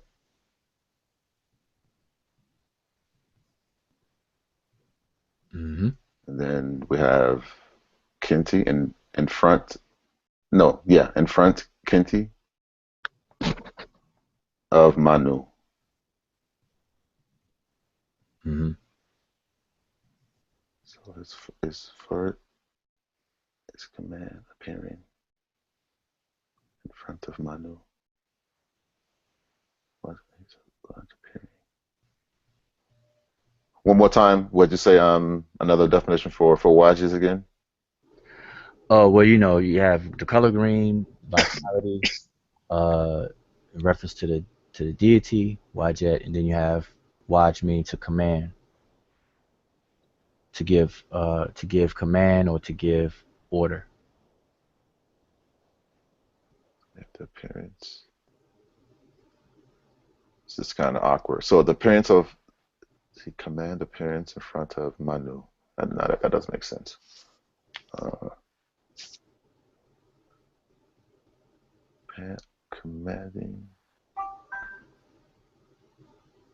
You command the appearance in front of Manu. Hmm. It's not making sense. I mean, trying to put it together because commanding appearance in front of Manu, or let's see, Jesaret, the Lord of that land.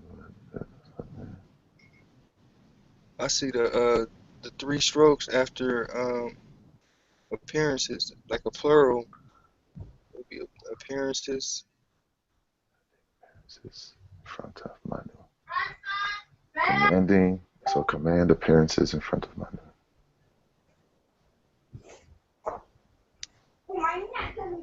Hmm. So how do we make sense of this? Help. Um, Anybody? I mean, Commanding appearance, commanding appearances. It sounds like you got all the right words. It's just saying it to make sense. Mm-hmm. Something like that. Manning appearances ahead of Manu, or like in front of Manu. Mm-hmm. Commanding, So commanding appearances in the land of just that.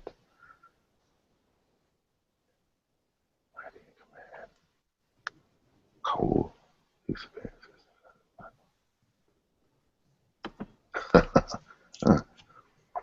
I see you, Lord of eternity, Lord and ruler of eternity. So I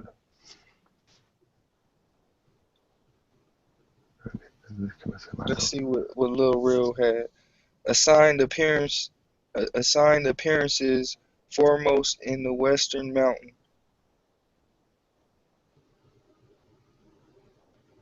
Okay.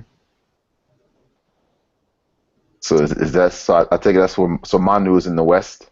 Well, yeah. Well, yeah. If you said it, then yeah. So Manu's west.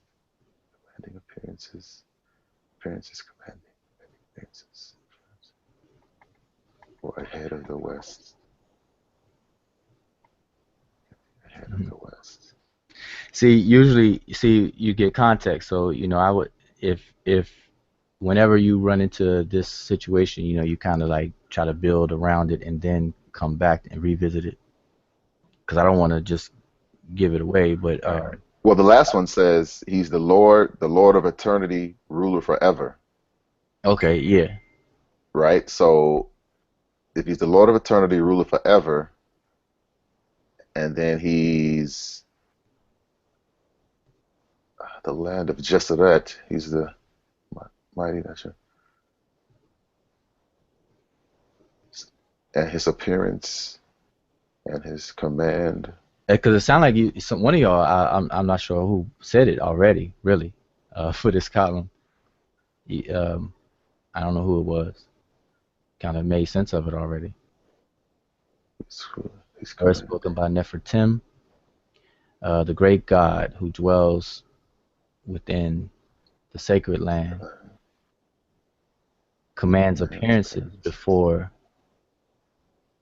this place, Lord of eternity and ruler of foreverness, everlastingness. So it's a command. I mean, wedge in this case will be command. Okay. Appearances. So this, commands appearances before Manu. Commands appearances before Manu. I guess the problem is you right. I forgot the other brother's name. I think he said it, and I think I was kind of saying it too. But it kind of trying to make sense of it. I guess trying to picture it in my mind. It just seems weird. Hmm.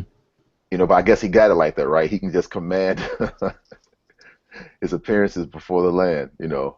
Yeah, well, like I said, we always say that there's multi layers to tapping into the actual meaning, what the intended meaning is. So like we're reading it, then obviously, this Nefertim. So now we can go back to Jed Medew and we see that this figure here would be Nefertim or Nefertimu as it says here. Um, that this particular Netcher is saying all of this. Words spoken by him, and then it's who dwells here, and then so this is an epithet. So the epithet is a great God.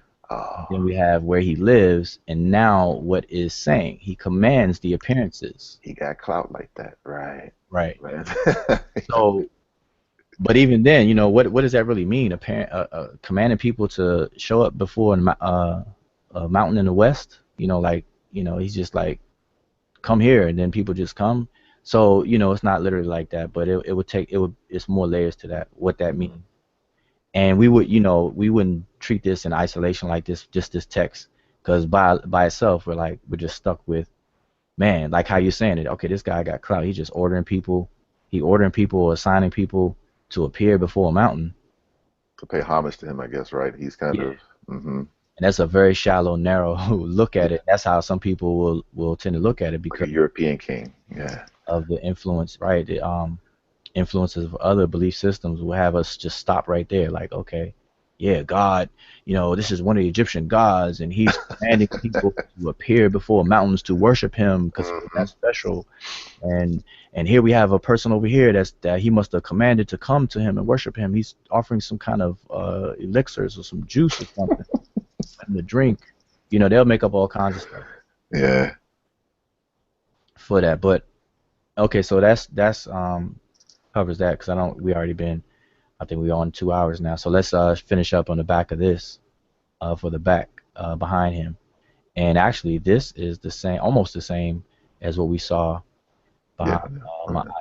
Behind my eye, yes. But it's a little different. So who wants to tackle this? Somebody different. Who? Oh, let me look at the screen here. Okay. Yeah, Sean, where you at? Call you out.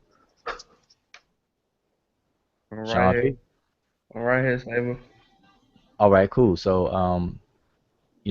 you see some of the similar signs. Oh, I know you can't see my cursor. Wait a minute, I'm on the Hangout part. Okay, yeah, some of the same signs here were over here. Behind my eye. So if you were aware of what these meant, then you have a easy time to do the rest of this. So if you remember, if you can just No, walk. that's, I can give it a try, but I was interrupted at that particular moment. I was asked a question. Um, I forget what this first sign was, but I think they kind of pronounce it somewhat as, uh, dang it.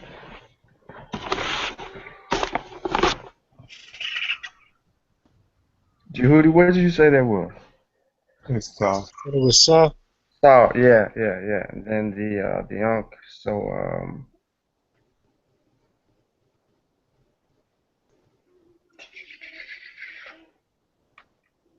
Ankh. And I always mess this up. Let's see, what was the third side? Jeb or something? Hmm. Um, Jeb. What is this? Where we under the Ankh, Yeah, under the Ankh. right? The Jed pillar. Yeah. Okay, yeah, Jeb. Okay, all right. And then man, what is that?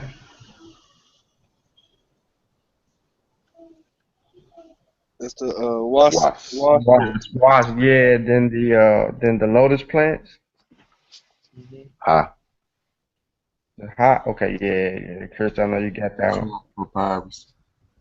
Okay. Oh, now my question is after the ha with the viper, Right. Hmm. is that going to be like is that when we put the dot then the F? Exactly. In Okay. transliteration, that's what you would do. Transliteration. Okay. All right. Um. Okay. This is getting interesting. Hive. And then the dang it, man! I'm supposed to know this one. How many times I done looked at this sign? Yeah, that's what June was talking about. You see a lot of that, so you kind of have to get used to it. Yeah, I looked at this earlier today. Um. I think that's the jug for Yeah, me. I was just finna give him a hint, let him make. You done told it's a milk jug. Right. Right. And then the raw sign, the sun. I can't see past that. Hold on, let me get on YouTube. No, that's the last one. That's the last sign. Okay. Okay.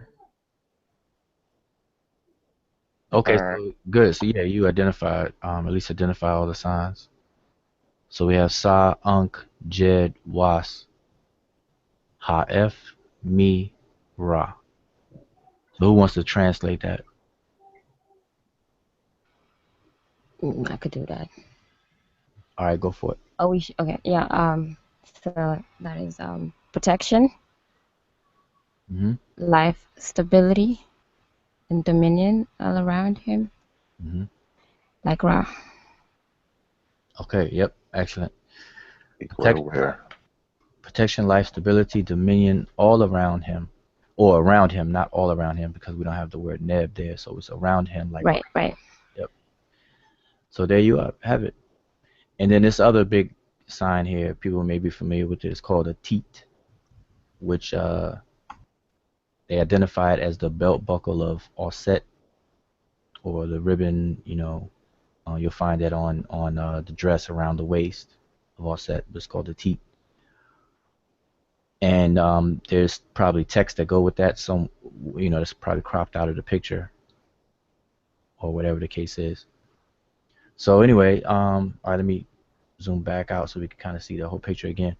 And so the only thing we left out was this middle part, but for the time's sake, we're not going to go into that. But just real quick, just kind of identifying things. We can see two Shanu here, which is identifying the king.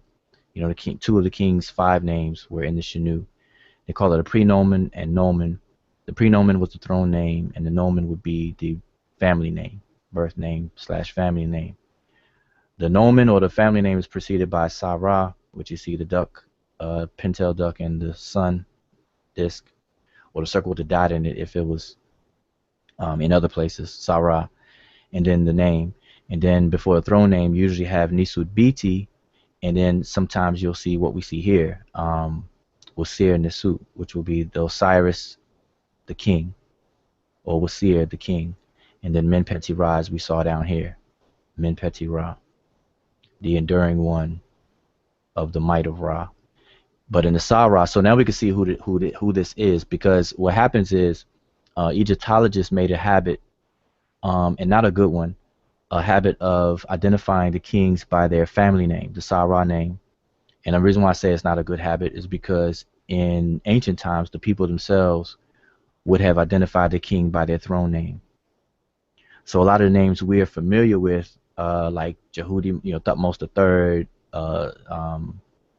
Hatshepsut, all those names are usually the Sarah names, the family names. And it would be kind of disrespectful to refer to the king by that name. Slightly disrespectful, only because that's not what the people were doing. It wouldn't be disrespectful because obviously it's the name, but it would just be a little off. We wouldn't be doing what they were doing anyway. So a lot of these kings, we're not familiar with them by their throne name. So this is Menpeti Ra, but this is also known as you can see, Ra Mesu. So this is Ramses. So we're looking at a depiction of Ramses, but this is and we know we have Ramses I, the first, Ramses the second, Ramses the third, fourth, fifth. I think we got up to six Ramses, probably more. But they've referred themselves, Egyptologists refer to them as the Ramesside kings.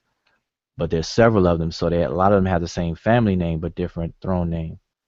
So that's how we make the distinction. So this particular Ramses is not Ramses, the more famous Ramses, because the more famous Ramses is Setepen Ra, Usur Ma'at Ra, Setepen Ra. Okay, that would be the Ramses the second. This particular Ramses, Menpeti Ra, would be Ramses the first. So this is Ramses the first. All right, so just so everyone would know, and kind of goes on. I had a question about his name. I know the early Egyptologists, they referred to him as Ra Mesu, but if we didn't have that drilled into our heads and we looked at it and figured in the honorific transposition along with grammar, wouldn't we just look at it and say Mesu Ra? No, because see, remember, okay, when we say honorific transposition, that only applies when the name has to be moved. So when we say honorific transposition, that is a grammatical phenomenon.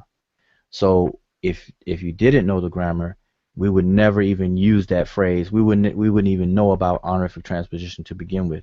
It's only because of the grammatical rules that we come up with this description of what's going on when we call it honorific transposition, where in the writing system, a person's name is moved to the front in honor, but in the actual spoken, the language itself, you wouldn't say the name first. But in this particular case, the name is actually grammatically correct in the first position. So Ramasu would be, that's how we would say it, and that's how we would read it.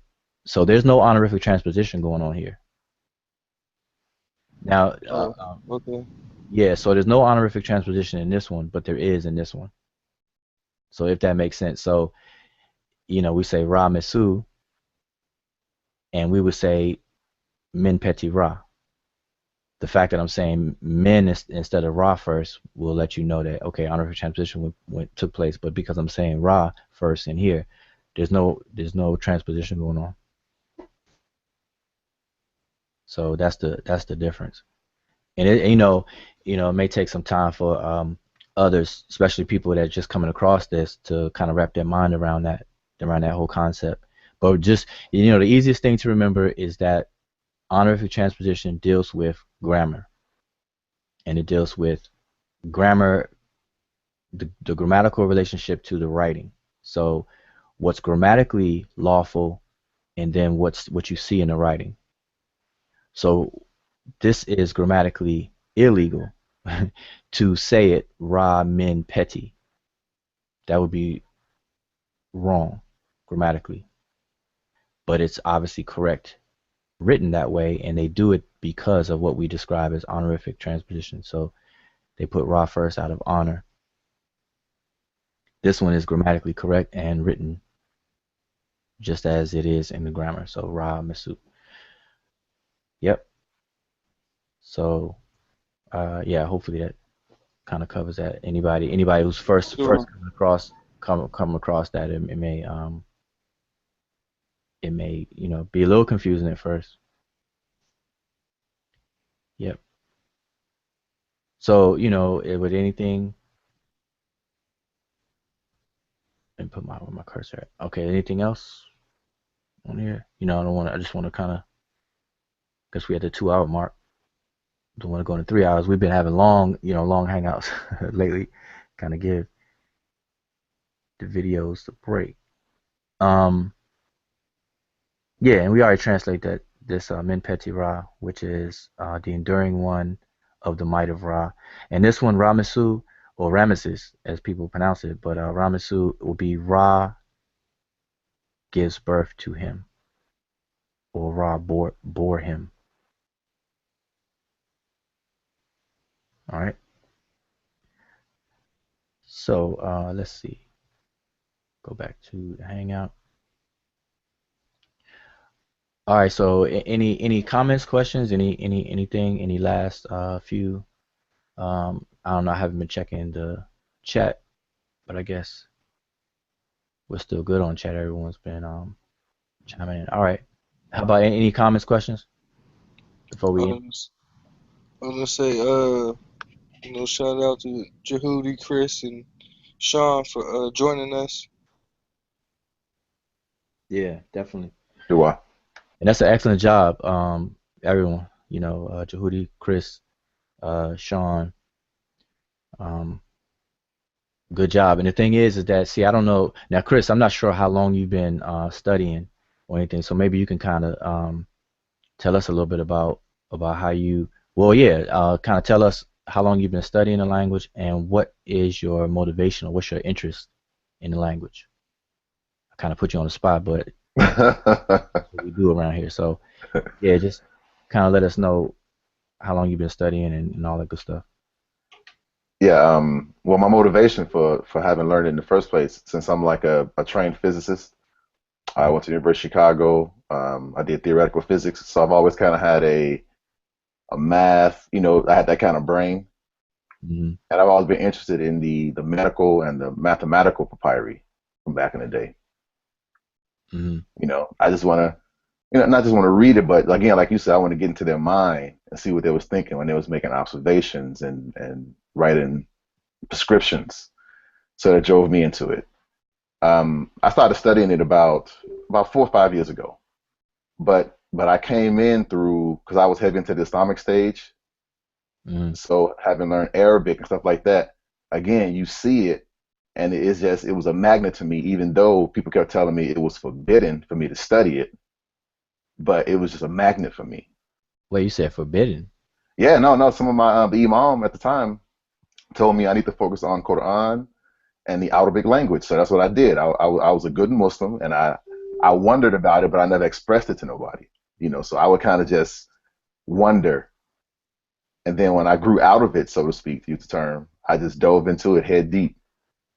Now, that's interesting because it kind of sets up a little, context of the people in Egypt right now. Egypt is a predominantly Muslim country. Hmm. Matter of fact, Egypt, we just say Egypt, but the actual country's name is, I forgot what the full title of the country in Arabic is, but it in the title somewhere it says something about Arab Republic or something. If I'm not mistaken, I could be wrong, but somebody could correct me on that. But the thing that I'm bringing up is that if that's the attitude that in order to be a good Muslim, and it's kind of like you shun away people from learning the language of Egypt or even the customs because you want to focus on the Quran, focus on Hafiz Quran, memorizing the Hmm. Quran, and learning Arabic language. Then that kind of sets the stage for us, for the people there now, that it's not a very popular thing. Yeah, the Arab Republic of Egypt, right? But it's not a popular thing to really fully grasp the culture of ancient Kemet and the language and so on and so forth. So that kind of is something that's kind of telling, because people are going on tours over there, or not even so much tours because tours are tours, but people today over here in the diaspora or that's not over in Kemet, I hear people say that you got to go there. Let's talk to the people that's there, Hmm. you know, and we can't just blanketly say that because like you just pointed out, there is it's not very a popular thing to go full force and to study the culture and language that you would need to apply the rigor that you need in order to understand it. Because if you're wrapped up in Islam as a religion or being a good Muslim, then that wouldn't be your thing. So even though you live there, even though people there and they have access to the things, they could point some things out, but that begs the question: how much do they really understand if they're shunned away from it, or made to feel guilty even if you do go into it? Now, obviously, there's people over there who are Muslims who do understand some things, but to what extent? You know what I'm Hmm. saying? That kind of brings all of that stuff into question. You know what I mean? So people got to be mindful of that. But that's that kind of reflects in that movie, the old movie, Stargate, when when they went through the Stargate and they went to this planet or whatever, there were workers there who used to know the language, but then they were forbidden to draw it, look at it, and everything. Yeah. Hmm. So that kind of reminded me of that scene. So that's something else. So you said 4 or 5 years. That's good. So Yeah. that's it. That's. Oh, did you have any more? I mean, I mean, cut you Yeah, off. no, that's fine. That's fine. No. I mean, I basically I summed up everything, but it's just that when he was hinting at, basically, I hate to use his name, but I'm gonna go ahead and say it. He kind of pulled a Walter Williams on me. He was saying that they really don't really know it. It's not well understood, and I think what he really was doing was just trying. He was pulling me away from it. And being like that scene in the Bible, like he telling me not to do it. I'm like, wait a minute, okay, so he telling me not to do it with that much fervor. I'm like, you know what? Let me go ahead and start delving into it. Yeah, it's almost that. It's almost. You said the Bible scene. It's almost like the Garden of Eden. Yeah. You, you can have everything in the garden, but this one thing, this one tree right here, this one Yeah. thing, you cannot touch it. And that's that reverse psychology thing, because knowing that children, if you tell them you can have everything but one thing, that's going to pique their curiosity. They're going to go straight to that one thing you said not to touch. We understand that. So, but it's good. I'm sure that you're glad that you did. Uh, Absolutely. I you- don't regret it. Didn't look back.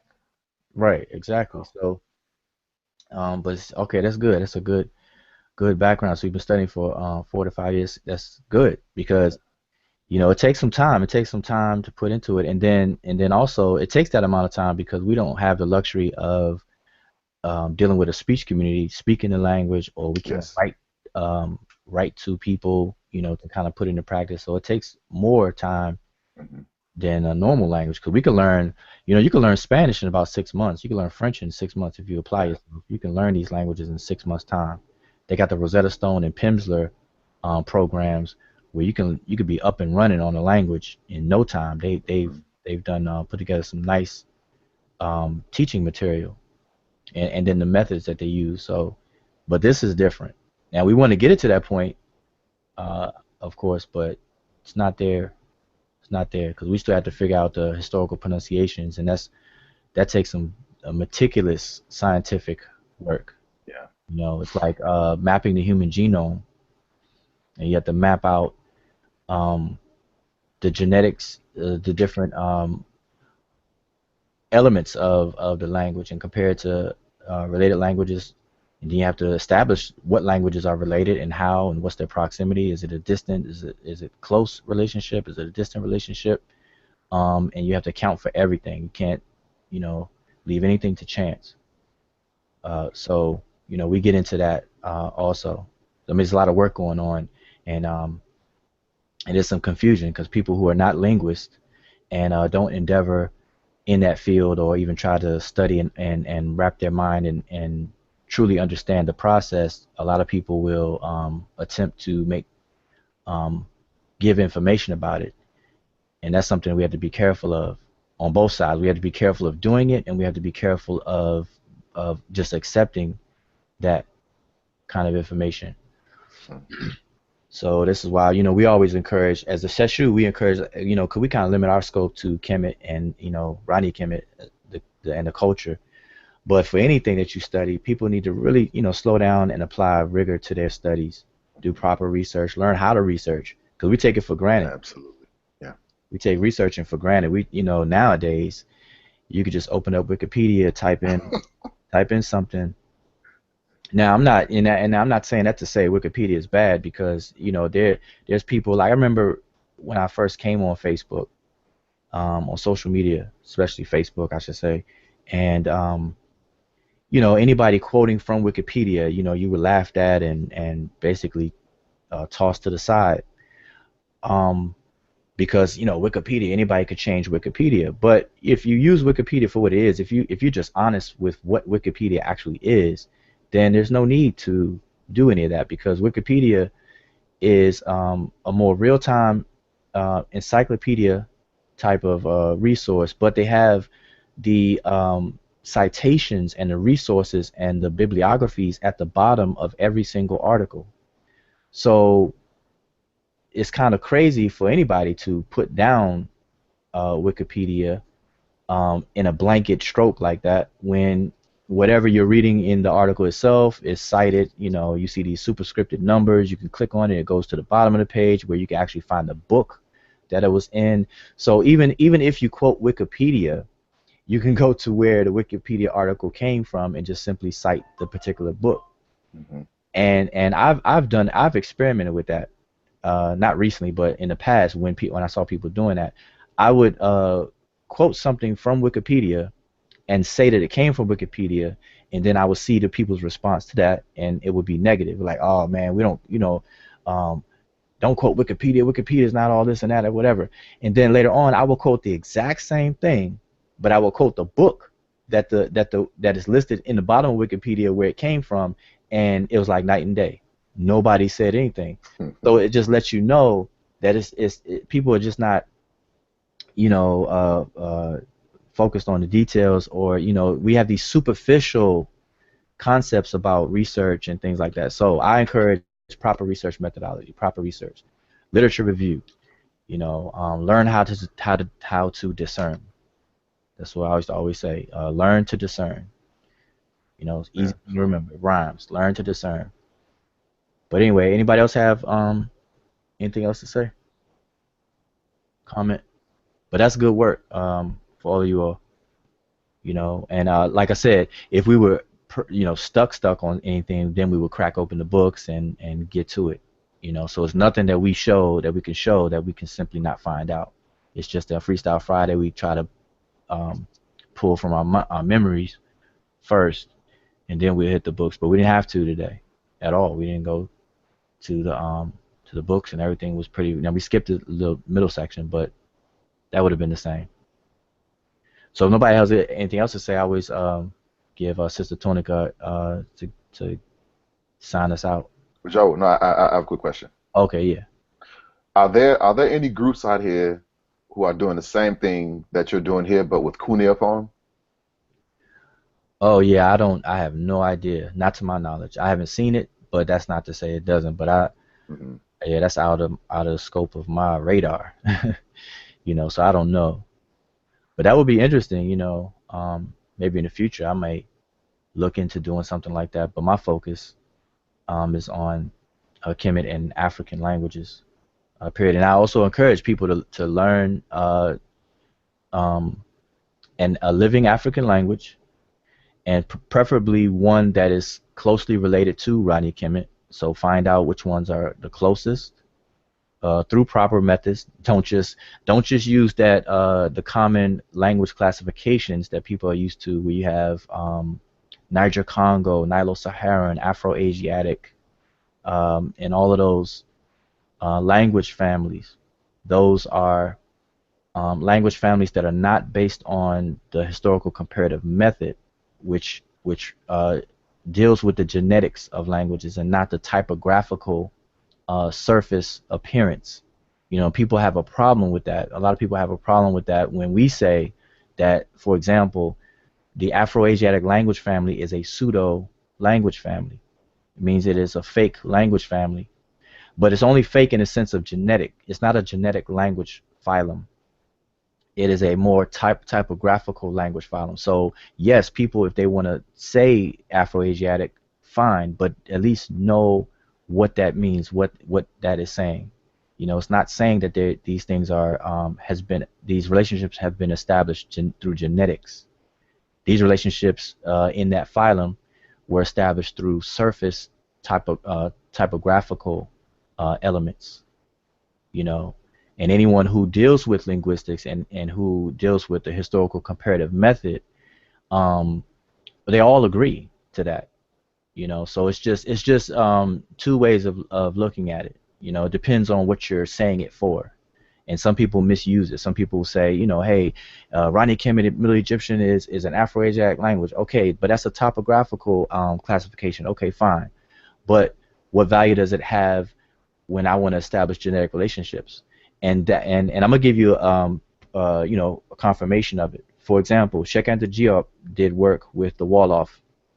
That's what as far as linguistic work. A lot of people are familiar with that. That he specialized in that language and compared it to ancient Egyptian, as they say, and he found that there's a lot of relationships, genetic relationships between the two languages. So if ancient Egyptian is an Afro-Asiatic language or falls under the Afro-Asiatic phylum, then how do you account for its relatedness to Wolof, which is in a different phylum? And see, those people who don't understand all of this, they'll get stuck, or they can't explain that. They kind of just chalk it off like, okay, well, yeah, languages, they borrow and this and that, the other, they really don't have an explanation. The only explanation that you can come away with scientifically is the fact that through a genetic process that the language phylums are superficial. So what we're calling Afro-Asiatic, now we have to properly identify it. Afro-Asiatic is a language phylum that deals with typographical similarities and things. But what Sheikh Anta Diop has done and other African scholars have done is to show the relatedness to other African languages to ancient Egyptian. And these are genetic relationships. And it's done through the historical comparative method. And it's taken a long time for people to start to accept this, because what happens is once we start saying it and people become abreast and know about this, then it kind of shuns away all of these old classifications that people were using for so many years, centuries, basically. And it's hard to teach a dog old dog new tricks, and that's what it comes down to. So a lot of people are just stuck. They're stuck on things and don't have the understanding. So there's a little resistance with the acceptance of this new information or information that's done through a more rigorous scientific method. So anyway, just wanted to Yeah, add that. it's crazy for the people who say that, because didn't Shenga to Diop and Obanga bring this information forward at the UNESCO like way back in the 70s? Yeah, So, 1974, I so believe. it's like, man, they still ain't caught up to the information, and we in 2016. It just trips me out when I hear people say that the language is an Afro-Asiatic language. It just trips me out. Now, like, again though, when people say that, they just have to know what they're saying, and most people don't. They don't understand that to Exactly. classify it as that, it would be a typographical or typological classification and not a genetic one. And the genetic relationships account for what we see. The relationship between Wolof and ancient Egyptian, the relationship between Swahili or any of the Bantu languages and ancient Egyptian. Um, the other, what they're calling these other classifications, and this work is being pioneered by Jean-Claude Mboli. He basically broke that out.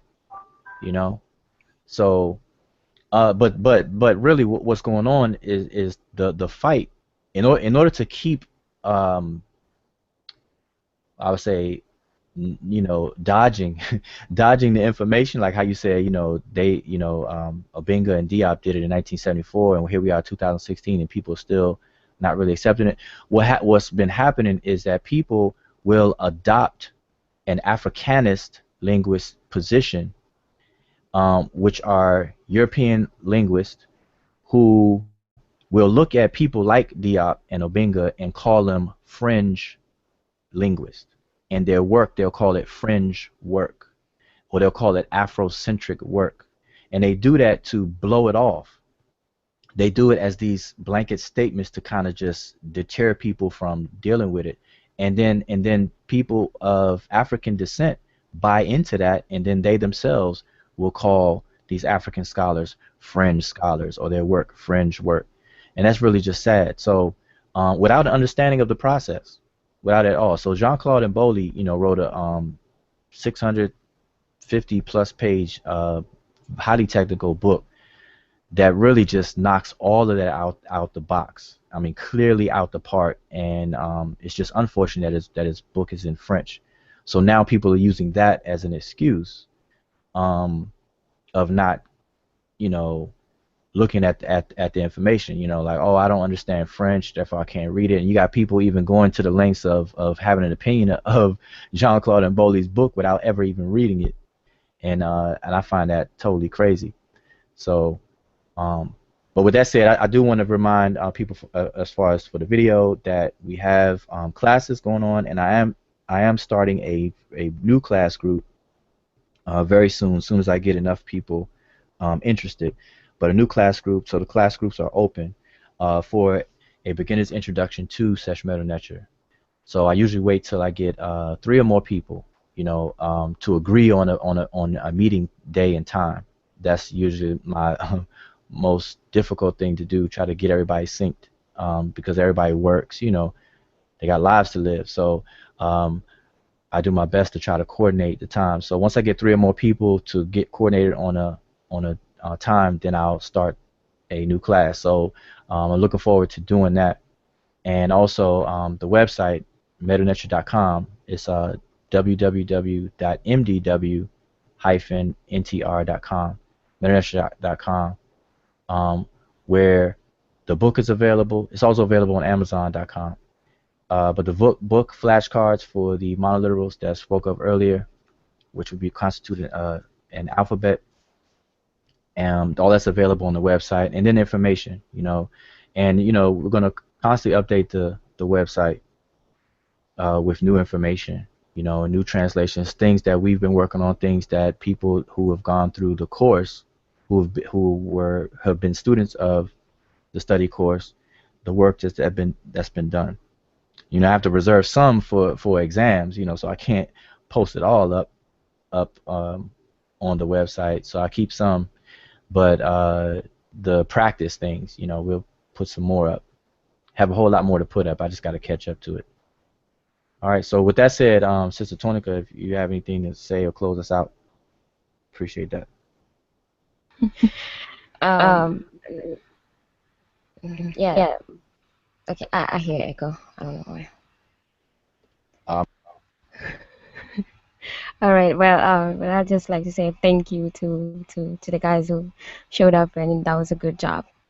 And definitely for everybody watching or who's gonna watch later, thank you. And if you want to learn, if you want to learn more about the Medew Netcher, you can go to the website, which is www.mdw-ntr.com, and then you can also join the Facebook group, which is under the name Seshew Medew Netcher. And with that, I'll say dua and shemamote.